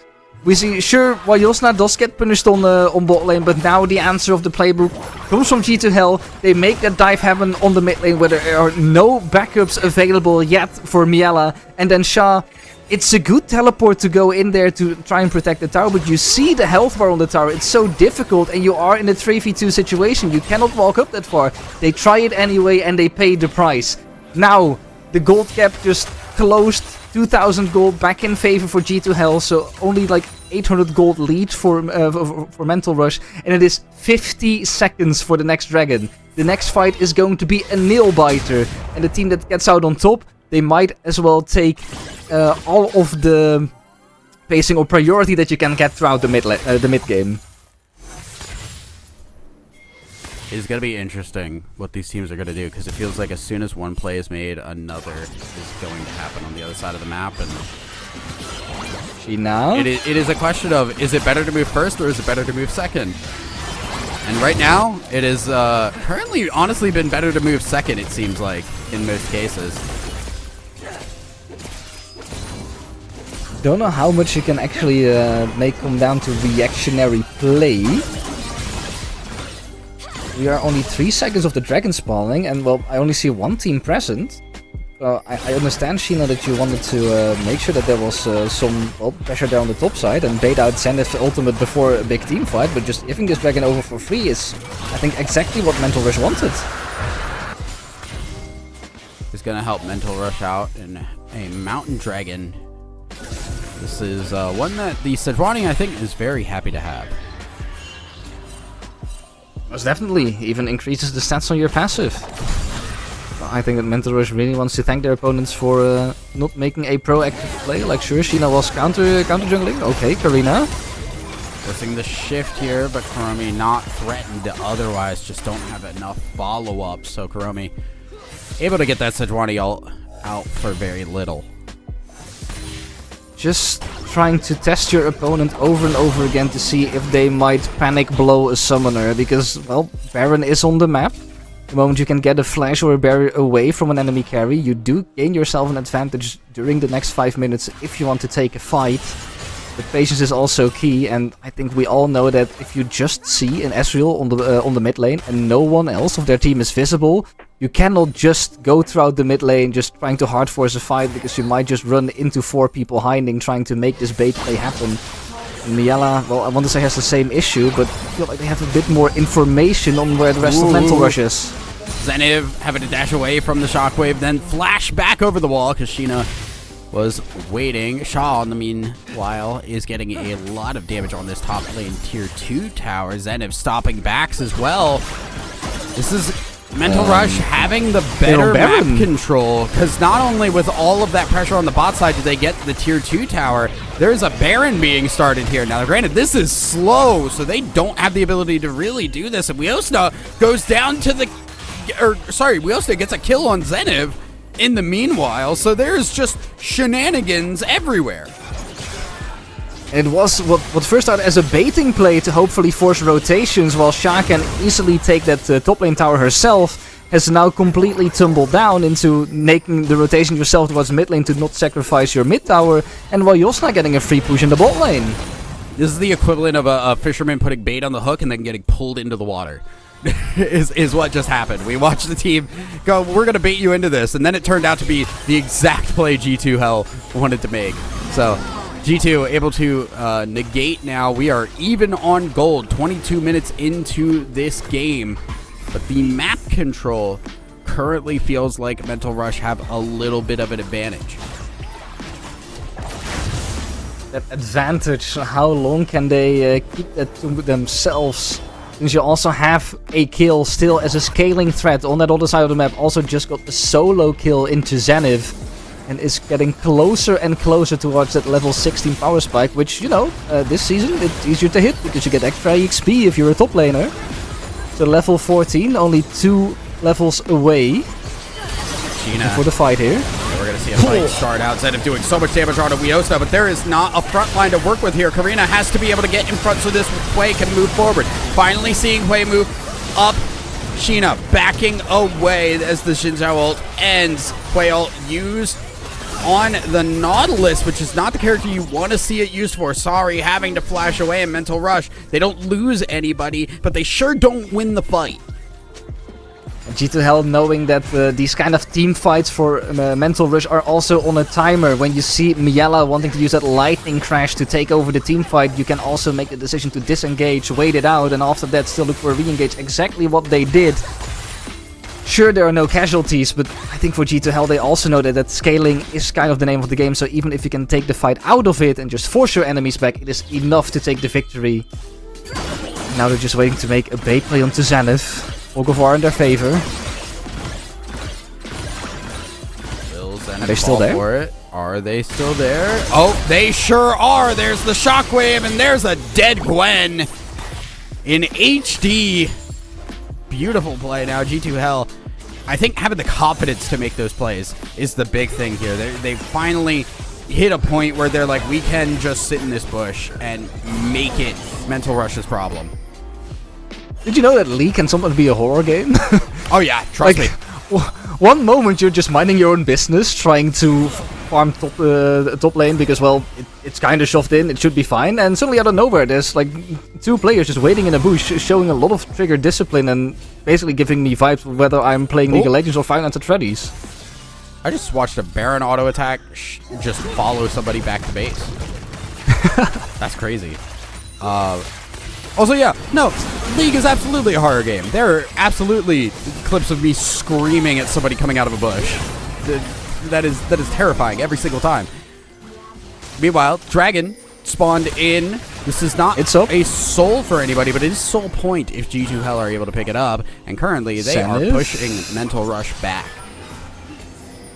And really looking for that flank, but G2 Hell just not allowing her to walk up. So it's gonna be a really tight fight when the mid lane priority is found by Mental Rush. Shaw taking a huge chunk of damage from the Ezreal ult, so G2 Hell continuing to work with their poke and feel pretty happy about it. But now we're going to see Mental Rush move up towards the Baron, and this is their bluff. They're basically saying, yeah, G2 Hell, you want to try and take this dragon? Go ahead, go for it. We're going to force the Baron, and y'all are going to have to move up this way and take a 4v5 if you want to go for this. Yosna has teleport though, that's why they leave her to take the dragon. Gina now trying to get in for the smite. Can't do it in time. Mental Rush get the Baron, but do they win the fight? Zeniv's HP bar is gone. Miela having to get over the wall, and there are 3 members gone on Mental Rush immediately. Shaw now trying to back. Louis should be able to get this. There's the fear. Shaw walking away, just trying to buy time as Miela back in the base to clear the wave. Baron picked up, but what do Mental Rush have the ability to do with it? The entire sequence there is basically well played from both sides, because it's your classic gambit where Mental Rush, they do see that Shaw. Shaw, where are just we going? playing to Okay. the fountain. Yeah, that is rough. But the thing is that this is one of those classic gambits where you notice as a team, like, okay, the opposing team, they're on 2 dragons. Even if we give them their 3rd, it's not Dragon Soul yet, so we can give it to them. It doesn't really matter. But the answer coming out from G2 Hell, not leaving their jungler there to take the dragon, but sending jungler instantly to contest Baron, and then have top lane stay there because they have the teleport advantage, is, I think, the best answer you can get against a gambit like this, and Mental Rush completely caught off guard that this decision is made. Unfortunately, their plan falls flat, but it was not necessarily a bad thing to think about, since a lot of teams make these plays when there's no Dragon Soul already being threatened. So unfortunately, it doesn't go well for Mental Rush, and that does establish now a almost 4,000 gold lead for G2 Hell with a kill that is on the verge. Well, there we go, hitting level 16, and it's Demon Kill hours. Exactly, yeah, I was going to say, we have just on the verge of a 4K, which is not much gold at this point in the game. That is a survivable amount. The problem is the scaling that G2 Hell have, and also just stuff like this with Zenith getting forced back, having to use ult, having to use flash, and that's not even dealing with the Kale. Remember that Yosna got bullied in the early game, and now 2,000 gold ahead of your direct opponent. That's also a class of, well, just showing how to play League of Legends. Just play it patient and know when to act, when your moment to shine is, and Yosna has found it.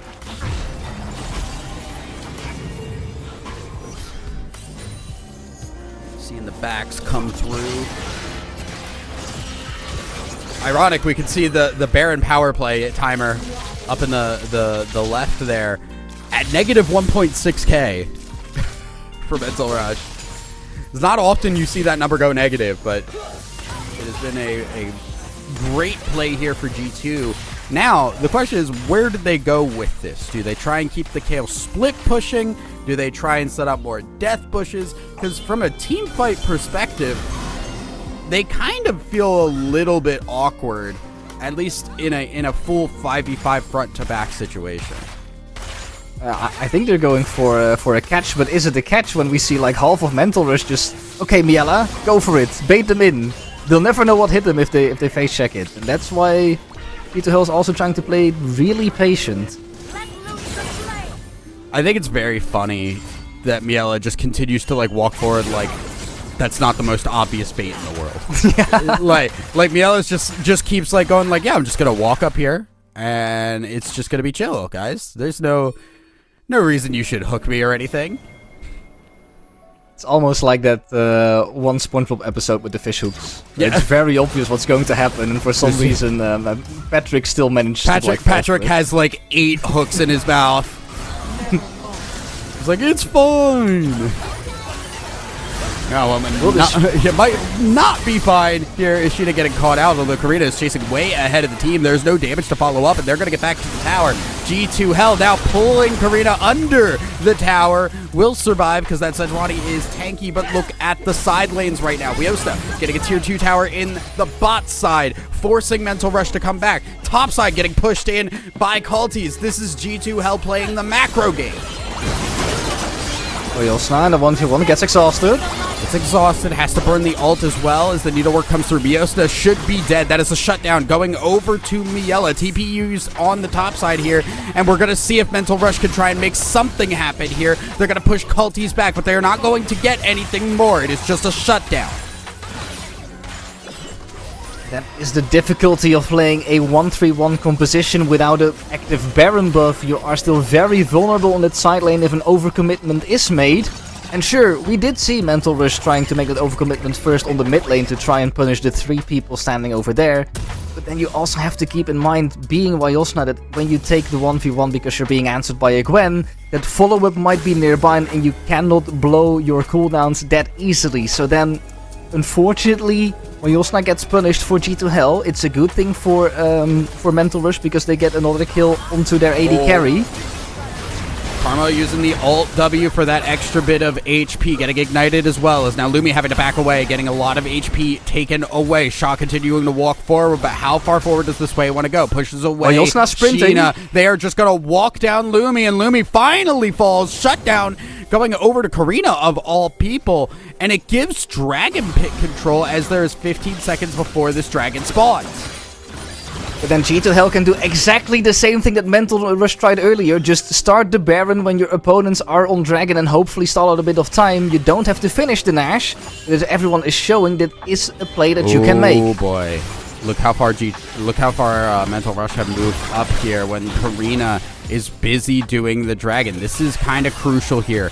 If there is a little bit too much aggression here from Mental Rush, without their jungler, they can't do a whole lot. That is their front line. Their entire front line is their jungler. Dragon goes down, and Baron gets pushed away from as G2 do not have enough damage. Still a very smart play from G2, because we did see that Sari was on a reset angle, so that means that well, you do threaten a lot from Mental Rush's perspective, and you were threatening so much that even the teleport from Zenith, the 5-minute teleport, had to be forced. So now Wiosna has a huge advantage on the side lane, and whilst the Baron buff is still up, matching this kill will not be easy. You will have to overinvest, and that might give a shot for G2H to actually set up the Baron for themselves. So you do get some small victories across the board, but G2H still ahead in the macro game. Seen this Gwen almost finished a death cap as well. So Gwen gonna hit a little bit of a power spike.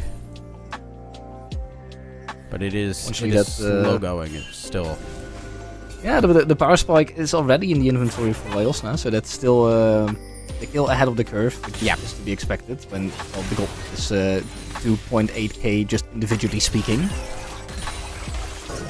I'm just looking at, well, both teams, they don't want to give each other any breathing room, but you cannot just make a rush decision and then see everything fall flat what you've worked on for the past 33 minutes. So also a lot of caution being used, knowing that this is your potential last game of the day. Karina really punished there, and it's becoming awkward because now the bot lane push is being executed by Wiosna, and you will have to send multiple players to answer that, and that might be the opportunity for G2H to start a Baron. Important to note, we are level 18 on the Kayle. We are not done leveling for the Kayle. That is going to be eventually a level 20 Kayle that is going to exist here. If they know, then Sheena and Keltis might be out of position, but I don't think they have the vision control over it yet, so punishment is difficult to dish out. Karina getting caught out in the Baron pit. Now going to see Zenith, who has walked up here for this. They're going to have to force this. We're going Baron. to flip it! Yeah, they have to make this call because Zenith has walked all the way up here. Kayle still on the bot side. Wiosna pushing that bot lane in. They have to go for this kind of a play. And in comes Sheena looking for that play, flashes into the pit, uses the ult to try and go in. It is taken by Zenith of all people. So it is still a mental rush Baron, and now they're going for the fight afterwards. They've taken out Sheeta. They've taken out Culties. They are pushing forward. Weosna TP'd into this fight as well, so they don't even get the bot side inhibitor. This is a huge win for Mental Rush. This is completely unexpected as well, because I would say normally when you have that split push on the bot side, you just want to continue it, and even when the Baron gets taken by the opposing side, you just say, guys, please stall the reset timers. Make sure that they're not here in time so we can at least get the inhibitor and potentially fight for the next dragon, whatever, because we have pressure on the lane. But now with the teleport also being called, therefore, the fight was basically already over.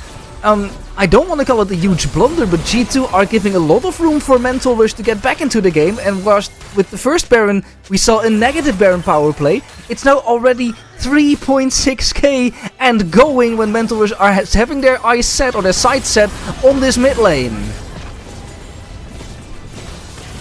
Using that Baron buff as intended. So now I'm going to move over to this bot side, and there's been a lot of standing gold for Mental Rush to take. This is their opportunity to take it. They got a 4.2k power play off of this Baron so far. They are looking to continue onwards as they will take more plates, more towers, and more control of the map. Lane tower falling, Sha is acting like she's alone, but she's not.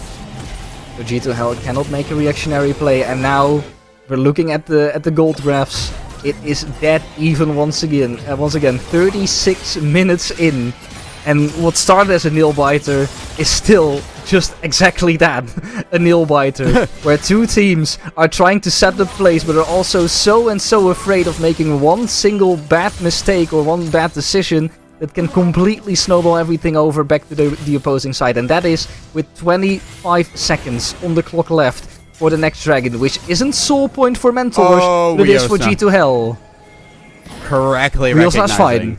Correctly She also has the Banshees. Yes. That is a cooldown that is utilized to make sure that you do not get randomly caught by a glacial prison. Yep. Or by, well, that's basically everything you want to use it for, is my best guess. It is also something that can be poked out. Yeah, but the thing is, of course, like, Wei can poke it out if you can layer everything correctly. But it is, sure, you do not want to be caught out just like that. It does give the space over because G2H wanted to see if they could get a small push going on the top side to delay some minions with this Baron push. But we are now in a situation where, well, both teams are just standing quite opposite to each other, just staring each other into the eyes. 3 dragons strong, and it is just time that will tell who comes out on top, because they don't want to give each other a singular inch of ground. Gonna see Mental Rush finish this Baron power play with 4k gold that they did not have before. 3 mountain dragons, they are on soul point, and if they get that soul with 4 mountain dragons, this is a Sejuani that never They're going to dies. try and stall! They're going to try and base race! Oh, no, my right? goodness. There's not a way this happens. Weosna is continuing to push. Gonna see the backs come through. Hui has already gone back. We're gonna see Zenith go for the same play here. Zenith got a stalled. fight happening here. Sheena has gone in. Sheena has died. And G2 have lost the chicken race. I feel like, sure, it is something that's completely unexpected to have that bot lane push with a shadowing Keltis, but now Keltis not been available for those fights. You do give away your jungler, and now the siege has started for Mental Rush. Mental Rush in the driver's seat for now. And this is kind of the weird spot. There's no Baron, there's no Dragon, there's no objectives for the next couple seconds here. The best you can do is just keep these waves shoved in the mid and top side while you push out this bot side, preparing for those objectives to come up, preparing for that Baron in a minute and a half, preparing for that Dragon Soul for both teams in 3 minutes. This is on a knife's edge, and the gold is 0.2k away from each other. And to think that we've been watching the same League of Legends game for 40 minutes, and for my feeling, it feels like we've switched games like 3 or 4 times by now. Like, we started with chess, then we went to horror games, and now it feels like we're at Liar's Bar, where both teams are trying to call each other's bluffs. We're trying to backdoor through bot lane. Might there be an Orianna shadowing? You don't know. You just have to look for yourself. then the other side is like, okay, we now have to stall resets to see if they'll take the bluff in the first place, but it's also a little bit too much that they're picking up. So then when Sheena goes down, the entire form of opportunity goes over to Mental Rush, and now it's once again just that standstill of like, who's going to put up the first bluff and who's going to call it? Oh, looks like Zenev trying to call one right now using the exhaust shockwave. Have to be burned by Cultists. Now they're going to go in onto Weosna, who doesn't have the time to ult.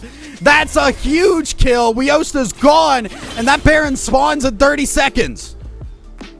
That's not just Weosna gone, that's a 4,000 lead on a single champion gone. So you have so many less resources to work with now that for Mental Rush, this is exactly the position they like to be in. And now G2H, they are forced to make a decision, and they're once again going through the bot lane. They're going to see if they can race it.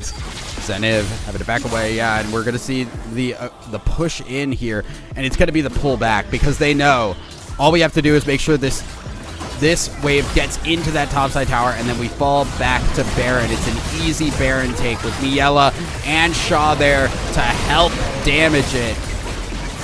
Ezreal ult coming through. It was honestly a little scary. It was honestly a little scary. HP. Holy. I wouldn't know, man. Like, if that was something that would happen to me and it goes over to the other side, I'd be a bit sad. But nothing bad happened.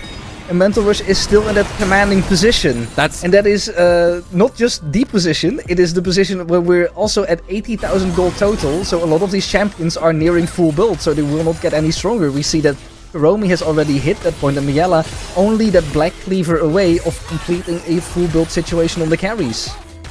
I think the craziest thing is like that's one of those plays where no matter what happens, Karina's smite is getting pinged in solo queue. Like you either get you either get the Baron and your smite gets pinged like crazy, or you don't get the Baron and your smite gets pinged like crazy.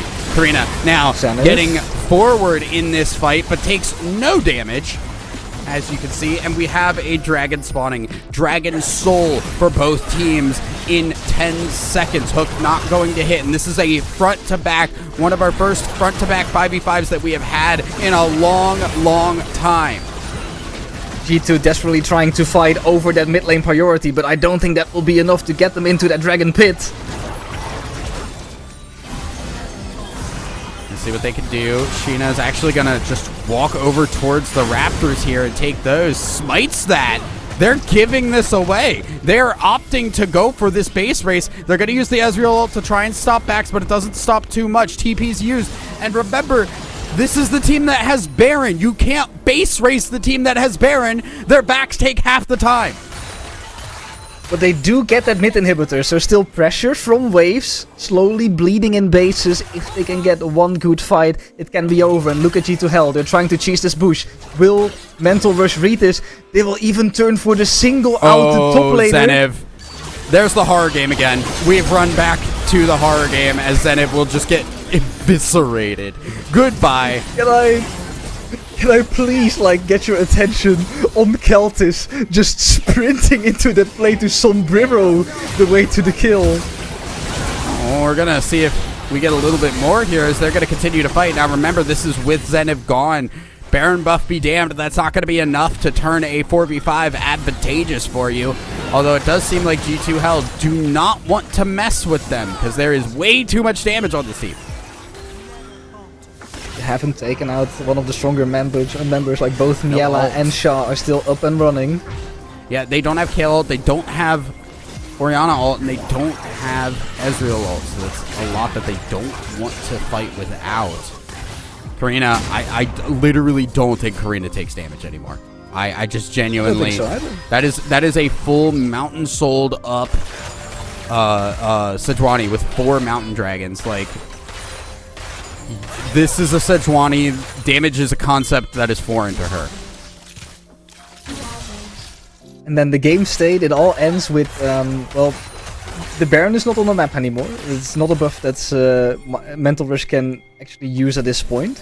They do have their Dragon Soul, but they also are missing their mid lane inhib. So both teams still know only one fight might split them between victory or defeat.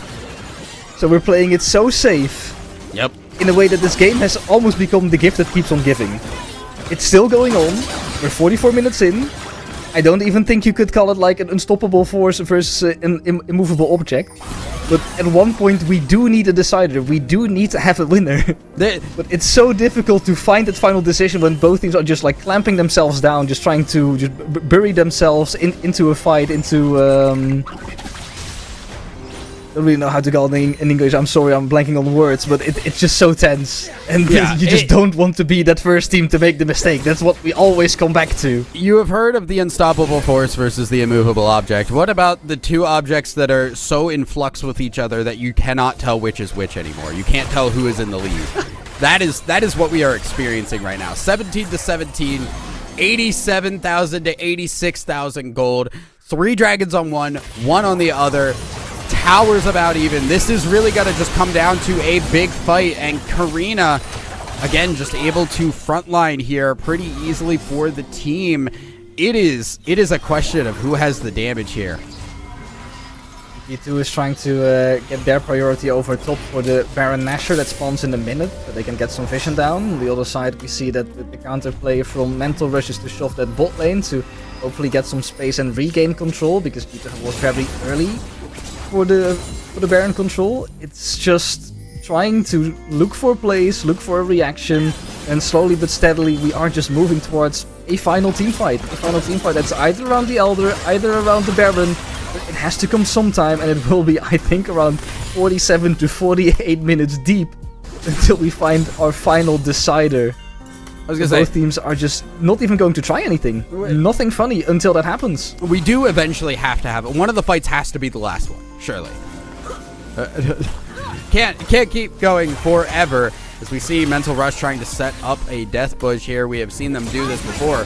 However, we have also seen Wiosna going for this kind of a play, and now maybe trying to force the TP as G2H are trying to disengage because they want Wiosna to continue pushing here. They are just buying time. Wiosna is in the base, forcing a TP back from the Gwen, TP? Forcing a double TP back. Wiosna has ulted herself, but is getting fleet, doesn't have the damage. Half HP on this Nexus. G2H can't finish off the fight. And guess what's happening elsewhere? It is Mental Rush winning the fight. They've gotten the GA out of Kuromi. They have killed Wiosna. They have killed Lumi. And there are just 2 members alive on G2 after a failed base race.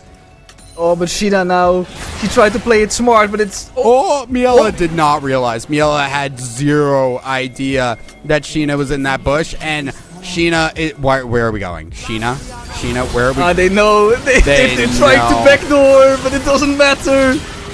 Oh, that is unfortunate now. Sheena going to get taken down, tries to turn on to Zenith, tries to go back onto Sari to follow back into the base. A lot of sustain. It's a lot of sustain. Surely Sheena dies. Surely Sheena dies. Guys? No. Okay. Thank you. Holy moly. This is a situation. Wait. This is problematic as hell for G2H. Because they don't have they don't have their jungler, and there's an Elder Dragon on the board in 15 seconds. All I can tell here is that it is very unfortunate that a jungler was trying to backdoor without having a warding trinket, because you normally have your sweeper. Because I see a teleport on Wiosna, I see a teleport on Keltis, and if they want to end this game by a backdoor like they've insinuated multiple times by now... They're going for it. They are just TPing in, and they're just gonna walk through Ezreal ult through the base to just go for it. Divine Judgment is available! Oh, they're gonna just go for it. Can Wiosna finish this off? Mage Potion! No! They get the Elder Dragon just in time! We're gonna see Keltis splash for it! Use the Sonya's auto! HP! Can't get it! No way! No way does Cultist not get the Nexus. It's gotta be on single HP. And Mental Rush have no ability to end this game in return. I swear, Kuromi, all you need is to just arcane shift over the map or like over the wall and look for an ending angle, but it's just so impossible. Unfortunately, the True Shot Barrage does not hit object or like structures, because that would have been funny. And look at Sheena. They're just gonna try it again! It's the Hail Mary after Hail Mary! G2 has finally lost it! Lumi is going for it. Has the shit. Yeah, no, Luby is just dying. 9 HP is the lowest that I saw. Sheena has been spotted as well. Oh no. Oh no, Mental Rush. They stop everything in its tracks in G2 Hell. This has to be the most depressing game they have ever lost as the Nexus falls Mental Rush in the banger of all bangers that I think we have seen. I think it's safe to say that we have seen in at least this Game Changers event. Have you ever like heard of the saying like ending on a high? Because I feel like this is the ending on a high that you can have just from a broadcast or neutral viewer expected. It is, but if you're a G2 Hell fan, that is ending on possibly the lowest low that you could ever feel. True. That is true. What is nice but this is the last game for G2 Hell, so they're not going into another game after that happens. I think from like everything that you have within your like fuel tank, this is the most you can pull out of it almost from G2. Like they tried so desperately, they tried everything. They tried to do it the conventional way, they tried to do it the unconventional way, and then to have your calculations be off by single digits. Sure, it's a disaster, but props to Mental Rush, props to G2 Hell, both just permanently playing it on the edge when required, and it does end off with then the Mental Rush victory, but we're all just here seeing how close it can be when you're coming to the peak of women and non-binary League of Legends. Absolutely beautiful cinema. Perfect. Cannot ask for better. And we are going to take a break to catch our breath at the very least, and I hope you guys can catch your breath. We will be right back after this.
back, everyone. We've got a tiebreaker on our hands between two teams that want to make it into that top 8. It will be Barczaca Babylon versus Boobidoo team. The final game of today to decide who gets that 8th place spot going into playoffs, which will be up against, if I'm going to be correct here, they'll be up against Vitality Rising Bees in the first round. So we're going to get to draft very shortly because let's get this show on the road. It's been a very long day for all of us. We don't know much about Boobidoo team, but Barczaca Babylon, there's a few players here from the Polish scene that look pretty good, Josh. We saw them play. They've been playing a decent amount in like the EEC, etc., etc. What kind of read do you have on some of these more up-and-coming players, especially in mid lane? I know Kylie, I've heard spoken about a couple of times. I mean, Kylie is someone who can just take over games, especially against teams that are generally just looking weaker than them. And even against the good mid laners, she can actually match up with them, which is incredible because, like I said, the mid lane level on those top teams already is very high. But Kylie is just performing well as well, and that makes it very interesting. And I mean, with the other 7 teams locked, I would be surprised if this team doesn't beat Boobidoo, because the thing is that this would also be yet again the top 8 teams that locked the top 8 last time, and it would also be the ones who are playing EC right now. But Boobidoo, of course, on the other hand, having the chance here to actually get a major upset going. It'd be massive as we see the lineup for Boobidoo on the screen as well. Telch, I'm not going to ask you about these specific players because, again, we don't have as much of a Poppy J, Mina, Saphira, Emery, Eto in bot lane. Emery. Emery? Correct, I guess. Yeah, Emery. I guess. I don't know. We need to ask her. But what I want to ask you before, again, we might get draft very shortly, is not about this team in particular, but you obviously have competitive experience in the female scene. And this team, in this tiebreaker, which would be absolutely massive for them to win, it would be an upset. How would you go into this if you were on this team now, seen as the underdog? What's your kind of mental in those situations as a player? Because it is a big thing to break into that top 8 to get those circuit points, to maybe give yourself a chance at the grand prize in months to come. Yeah, but this is a match. Matters like life or death for both of the teams. But whoever wins this also gonna face Vitality. So it's like a challenge plus challenge, like over and over again. So first, whoever wins this, they need to get their mental ready for the next phase. So I would just suggest them to be as chill as possible they can for both of the teams, and I don't know, be ready for what's coming, which is gonna be really challenging for them. Yeah.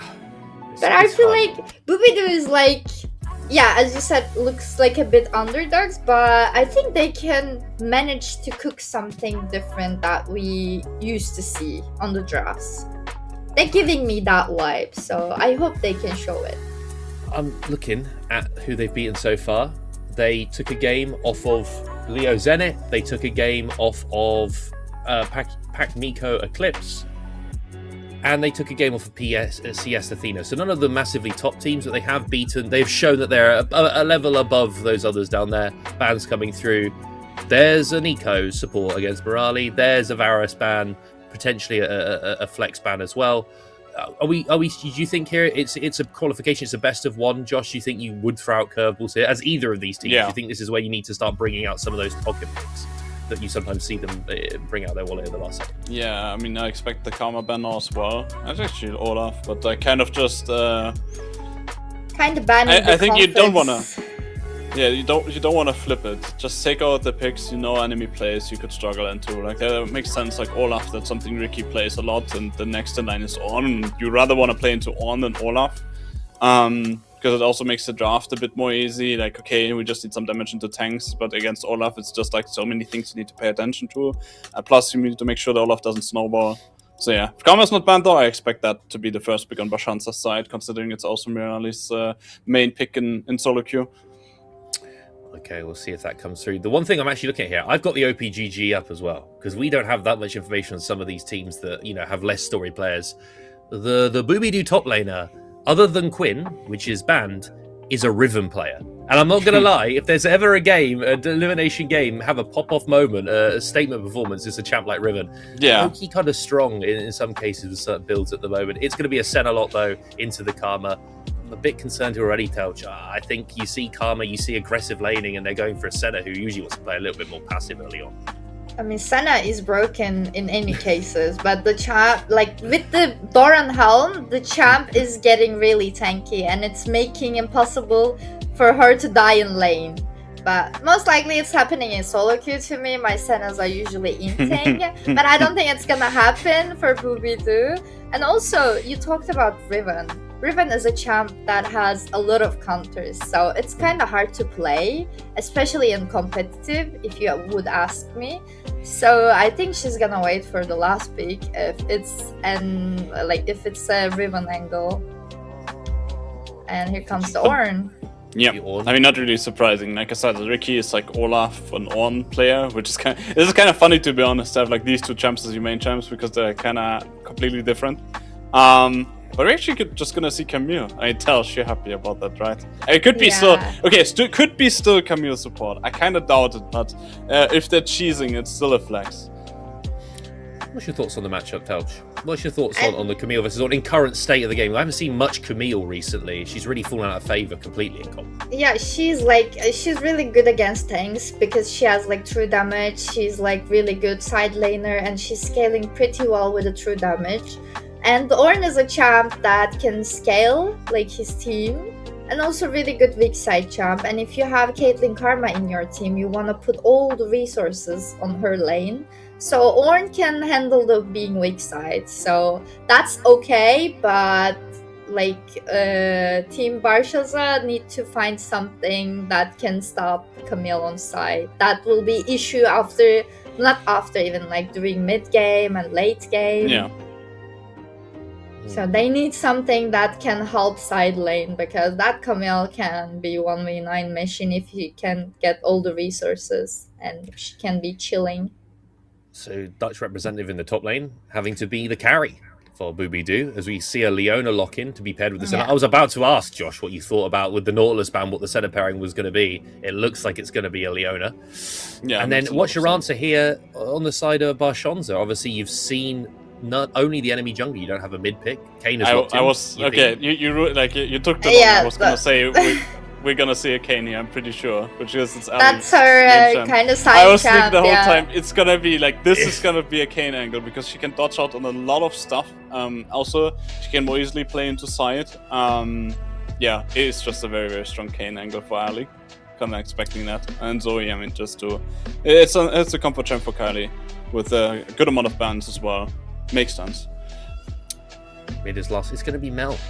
Mel gets locked in at the end. This champion really got taken through the grinder, didn't it? It was pretty strong in bottom mid, and then they slowly nerfed it down and nerfed it down and nerfed it down. They reworked it, then nerfed it down.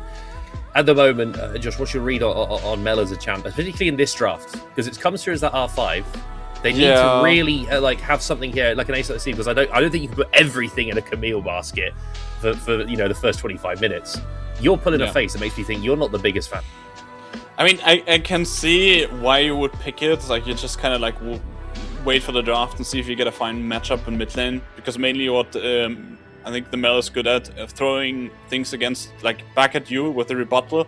If they have some key spells. But that's not really, like, Zoe can spam those spells. Like, okay, you can send it back once, but then it's a very low cooldown, and Zoe can go again once or twice and just poke you down. So the Mel kind of just feels like it's just a pick because they have on, and it's gonna fit. So in teamfights you can throw it back. But with so many threats onto you, you might actually need to use it sooner, and then Ricky will find the angle to just use the Call of the Forge God. So hopefully we'll see how that in the end turns out. But I kind of prefer Barczaca's draft overall.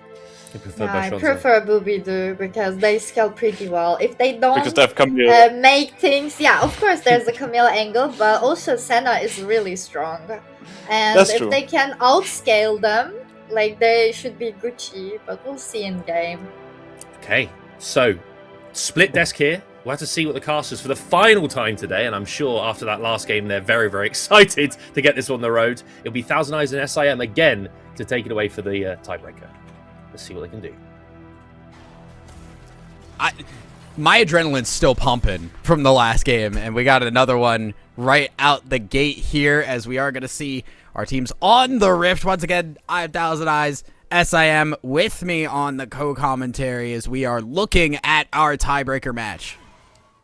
I'm so sorry then for lying last game that we were ending on a high and we weren't ending because we had tiebreakers. Like, I completely forgot about it. And now we are in that match. We see two teams up. Of course, Titan score 3-2.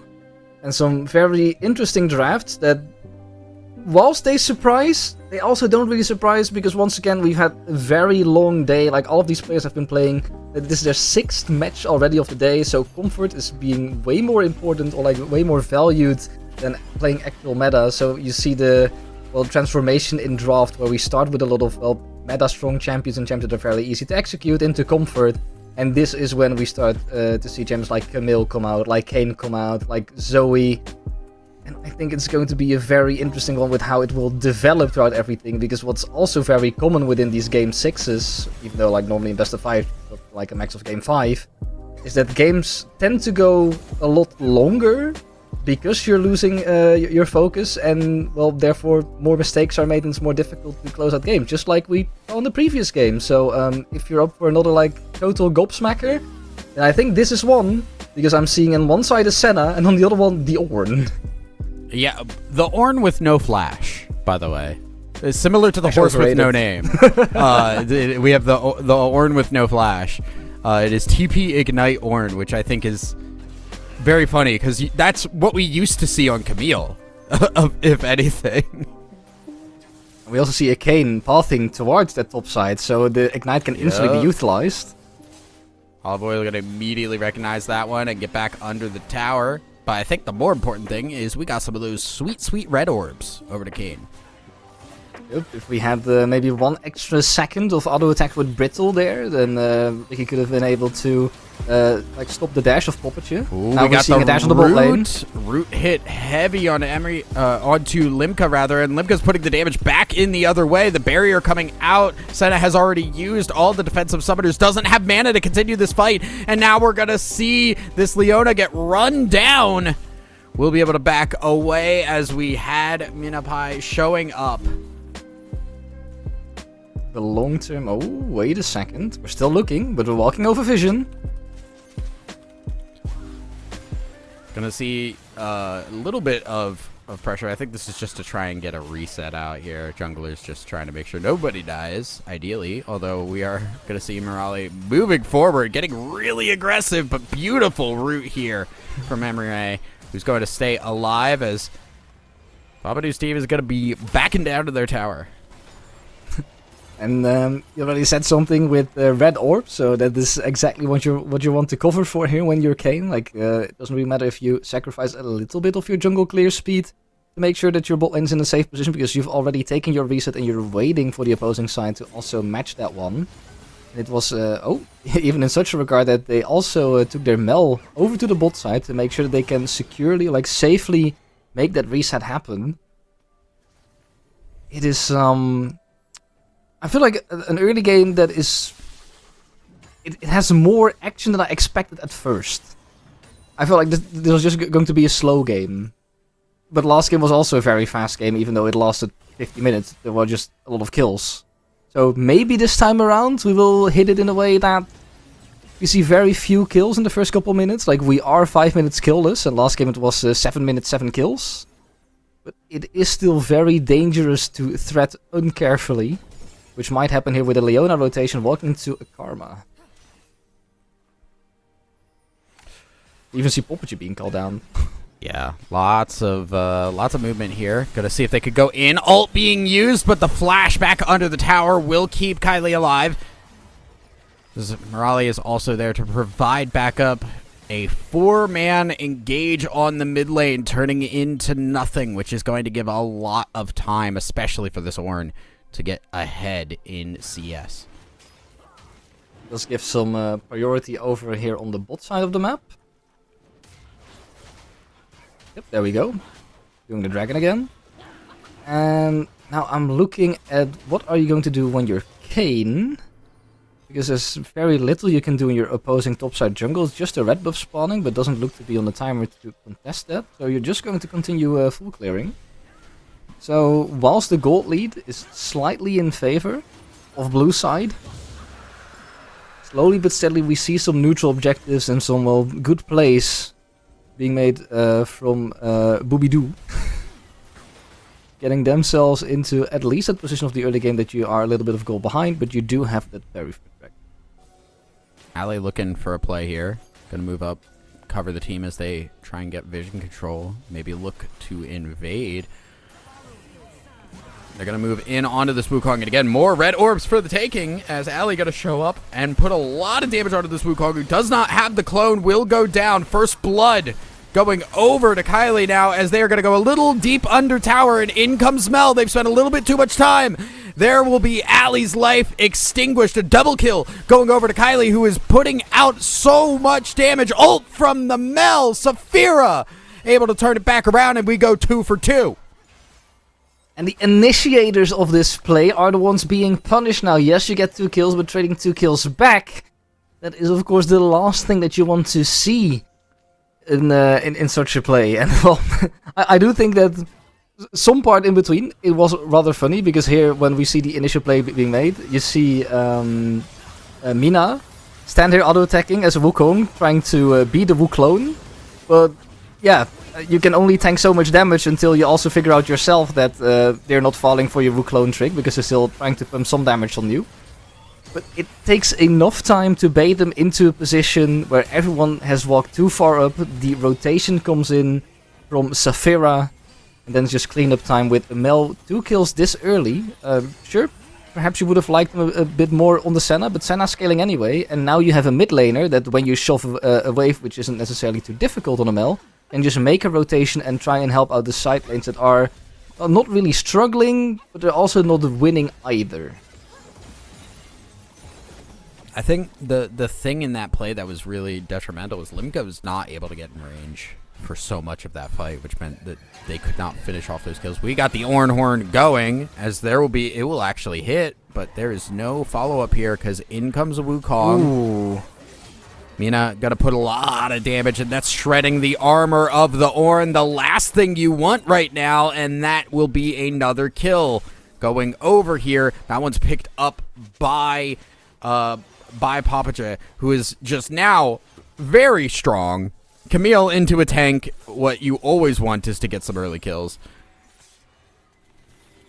And this with a really aggressive Orn as well. Knowing that, let's see what's happening here with Saphira, who looks like eating Sleepy Trouble Bubbles is not the best for your diet. Ooh! Electrocute downtown! Kylie now 3-1. Very strong Zoe. And I think that what's really scary here is, like, we went into this and we pointed out that the Mel is a very great pick into this team. You can reflect Ace in the Hole easily. You can reflect the Orn Horn very easily. You can reflect Zoe Bubbles or Karma Qs. Like, anything that is really a threat to your team is reflectable by this Mel. However, that is a long cooldown, and you can only reflect one thing at a time, unless they all somehow miraculously come out at the same time. And we haven't even started talking about timing, because we saw that Sleepy Trouble Bubble had already landed when Saphira pressed the rebuttal. So then it's also just really awkward that both your major cooldown is on cooldown, is being used, and not in a way that you would like it to be, with reflecting something like a catching tool for your opponents. But it is the response that you were looking for, being on BBN's side. Because what just happened on top lane was also very unfortunate. It was just Ricky looking for that solo kill. That's why you're taking the Ignite with the aggressive Orn. And it was just a matter of, I also want to go back into millimeters, that she came short with the knockup from the Orn dash. One of the things I really wish we had was some way to tell Kayn transformation status. Oh, true. It is like the one thing the spectator client desperately needs that's champion specific. It is a Kayn transform indicator here, because I could tell we're getting close, but I don't know. The specif bar, yeah. Yeah, we have not hit it yet. And once we do, I think this game becomes a lot scarier for Team Babadoo, because Babylon's just going to be able to walk at you a good bit here with an Ornn and a Kayn frontlining.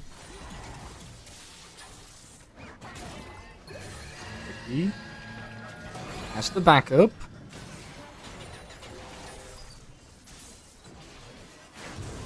In comes Ali for a little bit of damage. Maybe that's it. We burn the smite for just the damage there. That gives me the impression we are at transformation here.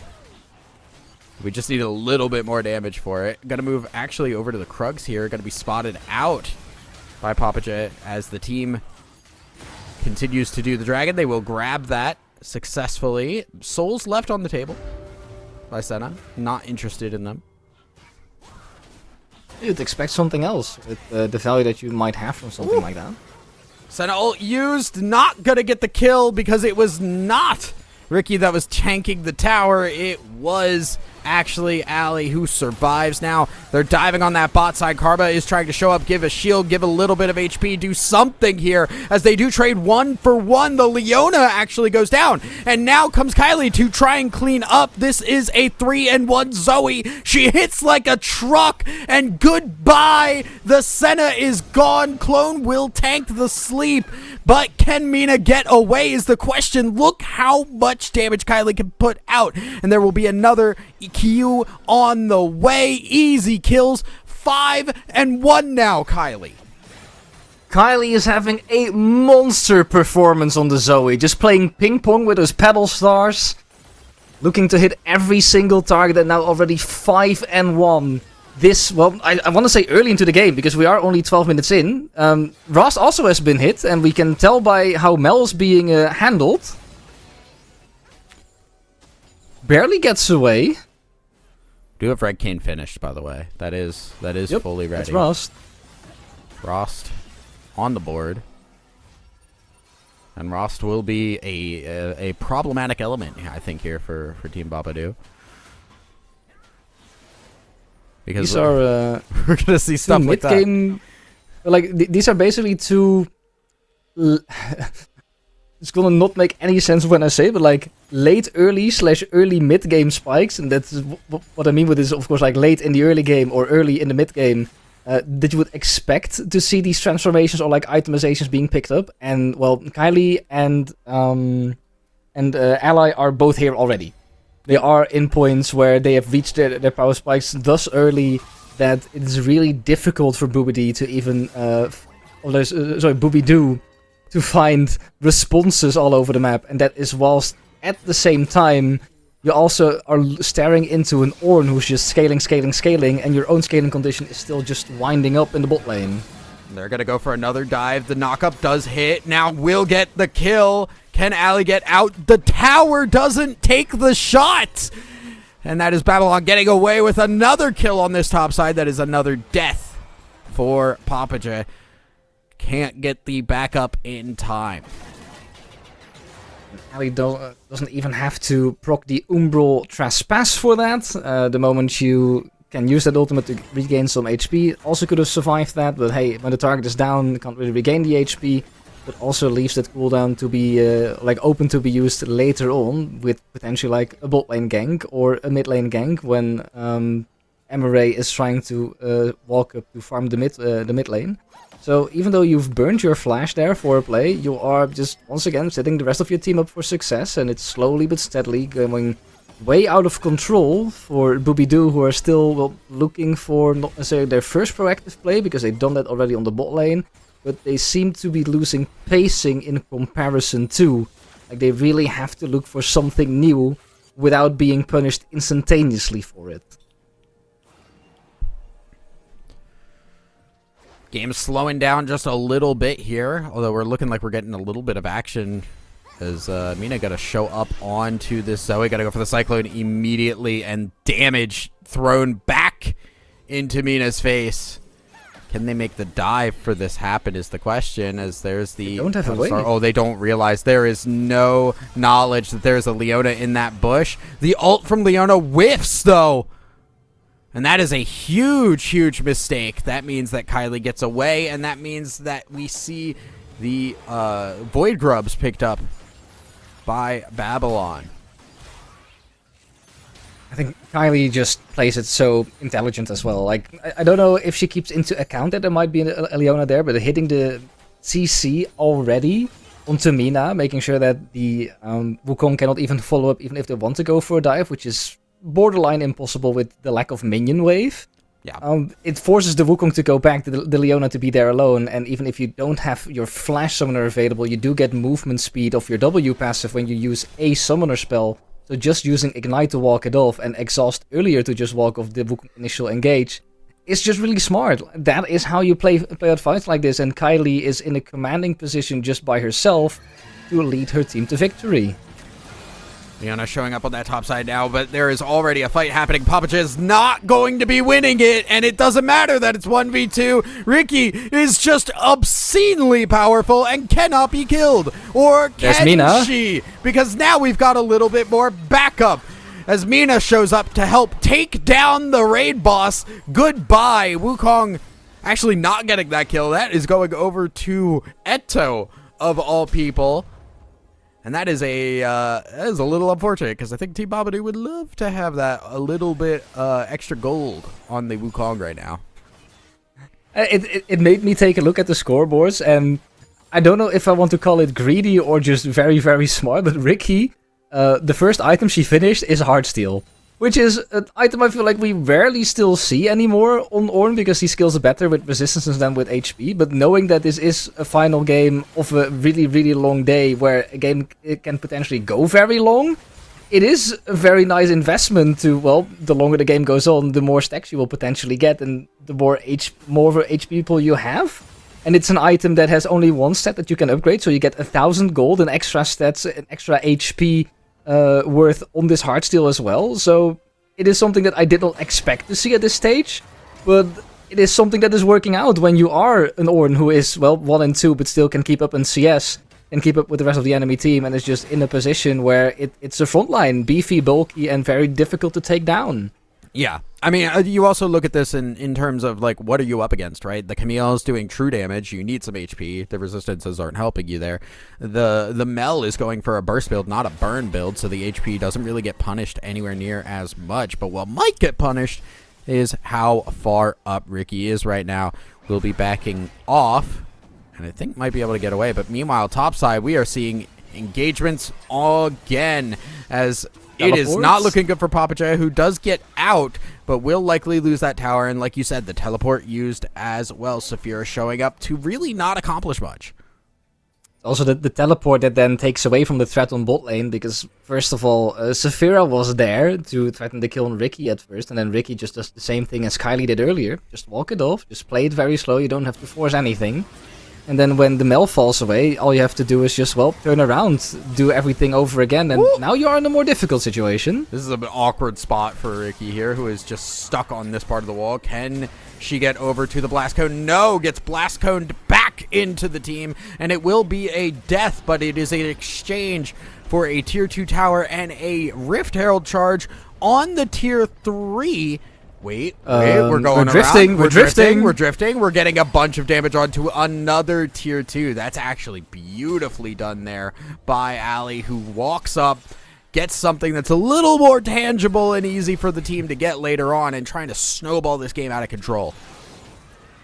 Still there, fighting, finds a Wukong, but I don't think you can fight it. I think as a jungler, all you can do is just be a little sad that your red buff just got stolen. It is almost... Sorry, I beg your pardon, Kylie. Is that damage legal?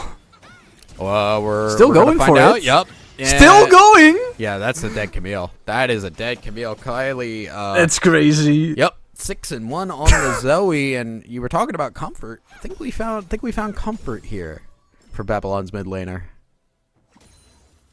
The fact that you have still this much of concentration, mechanical play, whatever you want to call it, in your reserve fuel tank is insane when you've been playing League of Legends for at least 6 hours. Yeah. That is kind of something that you can only praise, and Kylie is making it happen. Because personally, I don't want to say that I didn't see the kill angle, but you literally have to hit every single skill shot for that to be confirmed. And for you to have the confidence in yourself to even burn your flash for it, knowing that you are going to hit everything and it is going to be enough to to use it for, to utilize it for, it's kind of scary. It is scaring me of what this mid laner is capable of. Yeah, there goes the support for like 50% HP, if not more. Screw it, right? Like, just throw down all your damage. And the problem is like, unless you just immediately kill the Zoe, she is going to just continue to do that. And she is not the easiest to lock down in place there because of the ultimate, just letting her pop in and throw damage and pop back out. Even if you, like, your best option is, like, yeah, you can Leona E her while she's in front of you and follow her back, but then you're stuck deep in enemy territory. Are we still looking to punish Poppature? I don't think you really can. Looks like they want Siege at the very least. Yeah, they want to get some damage on this tower. This is still money in the bank for them. As you can see, yeah, Zoe just going over, and yeah, cool. We could see Eto take that and try and follow over the wall, but I don't think that's a fight that we see Babadoo win. Are we also entering that fight with the freshly like forged ornament? We are now gets rebuttal. Yeah, maybe getting a little bit too aggressive here, but there's all of the Camille HP bar. Poppaja can't do anything. The ace in the hole, not enough, but Morali has enough damage left to burn that Senna down, and EMEA is gone. This is Babylon taking control of the map. We see here what happened. It's one of the first times that we do see the rebuttal being used, but the instant backup that is received by Babylon for Kylie, the shielding, I want to say healing even though it wasn't there, you can instantly just make sure that you can turn onto your opponents who overstep, trying to claim themselves that sweet bounty that is available on Kylie, used as a lure, and now we do see that the snowball gets out of hand. Like beforehand we were looking at, is it 4,000, 5,000 gold leads, currently it's on 8.6, so almost on a 10k gold lead, and 3,500 is coming solely from the pocket of Kylie, who is in such a commanding position, with now an upgraded Luden's Echo, has the Lichbane already available, and now 2 needlessly large rods in. Not even upgrading for a Soul Stealer, but just trying to go for some raw firepower the moment that the 1100 gold point gets reached. Upgrade into a Rabadon's Death Cap, and at that point, when the damage was already scary from what we've just seen, with the Sleepy Trouble Bubble Battlestar combination, I am fearing for the existence of at least 3 out of 5 players on the Boobidoo's side. I also, this is slightly off topic, but I do want to call it out. The thing that killed EMEA there was Scorch. There is no burn that Morali has built, so Scorch got that kill. That is crazy good return on investment for your rune choice. Scorch Electrocute is such a dangerous combination in the early game as well, and if you can get it too late, then sometimes you have these edge cases like we've just seen. Looking for some vision in the top side, but I don't think that Boobidoo wants to concede it that easily. Sorry, Boobidoo. Ali backing away. Oh my god, Kylie just deleted this Mel. And now it's looking like it might be the beginning of the end. Babylon moving forward to try and finish this game off. They took out the Mel. Sleep will force the flash. So we see Ali go over. Kylie still just threatening everybody. There's the Q. Senna's HP is gone. And Kylie has officially taken over this game. This Zoe gets to run amok and do whatever she wants. This should then also be the ending angle for Babylon. I don't think a Leona and a Camille on their own. They're trying their best, but can you defend this? Oh my goodness, we can't see enough from Poppaja, who goes down. They finally get the Zoe, but it might be too little too late. Respawn timer's coming through. There's only 2 members up compared to the 4 available here for Babylon as they just jump under the tower. They kill the Mel. They're going to take down the towers. The Nexus is next to fall as Mina can't survive. We do see EMEA show up, but it is not enough. Babylon take the tiebreaker. That was a game. But then again, I don't really feel like we can blame any of the players involved, because like we've called out a couple times by now, they've been playing League for at least 6 hours, if not longer.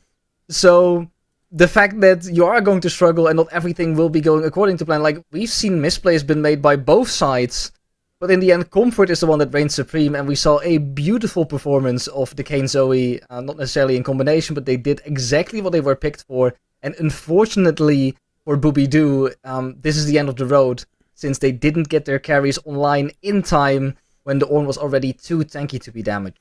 Yeah, it just kind of, the Ornn takeover in the early game really shifted that game, and that was a huge part of why we did see Babylon get that win. But in order to get a little more information on that win from Babylon, we're going to send it over to our desk to break that game down. Thank you. So we get our final, 8th place team. Barczaca Babylon takes that final slot. So we have our first round matchup starting tomorrow. It will be Vitality Rising Bees versus Barczaca. It'll be Blue Otter versus G2H. It'll be Mental Rush versus Eclipse, and it'll be Eterna versus SK Avarosa. It's been a long day. It's been a long day for these players and for some of us here as well. I know Thousand Eyes has been around as well as SAM for a while. I'm going to go to you first, Josh. For tomorrow, looking forward, what matchup are you most excited for? And the most interesting probably is Blue Otter against G2H. Overall, because Blue Otter today, I mean, they started off the day off great, and in game 2 of Swiss Stage, they actually beat G2H. But overall, they always have been the underdog in the situation, and it was kind of looking like they might be like breaking into like this top 5, like what I call them always, the big 5 of Vitality, Mental Rush, Eterna, SK, and G2H. But now, like later on, they started losing. And they even started losing against like a team you want to beat if you want to be breaking into this top 5 and make it a top 6. So right now I'm still like, there's a big question mark if that was just like good 2 first games, but now teams know how they play. G2H knows now they play. Put respect onto them and we'll just beat them. Or if Blue Otter actually just had a bad end of the day and is still a team that can actually break into this top 5 and make it basically like a top 6. You had questions. You've got questions on Blue Otter at the end of the day, Josh. So we'll see when those are answered tomorrow. Telch, same question goes for you. We didn't get to watch your girl Sana earlier on because of some tech issues.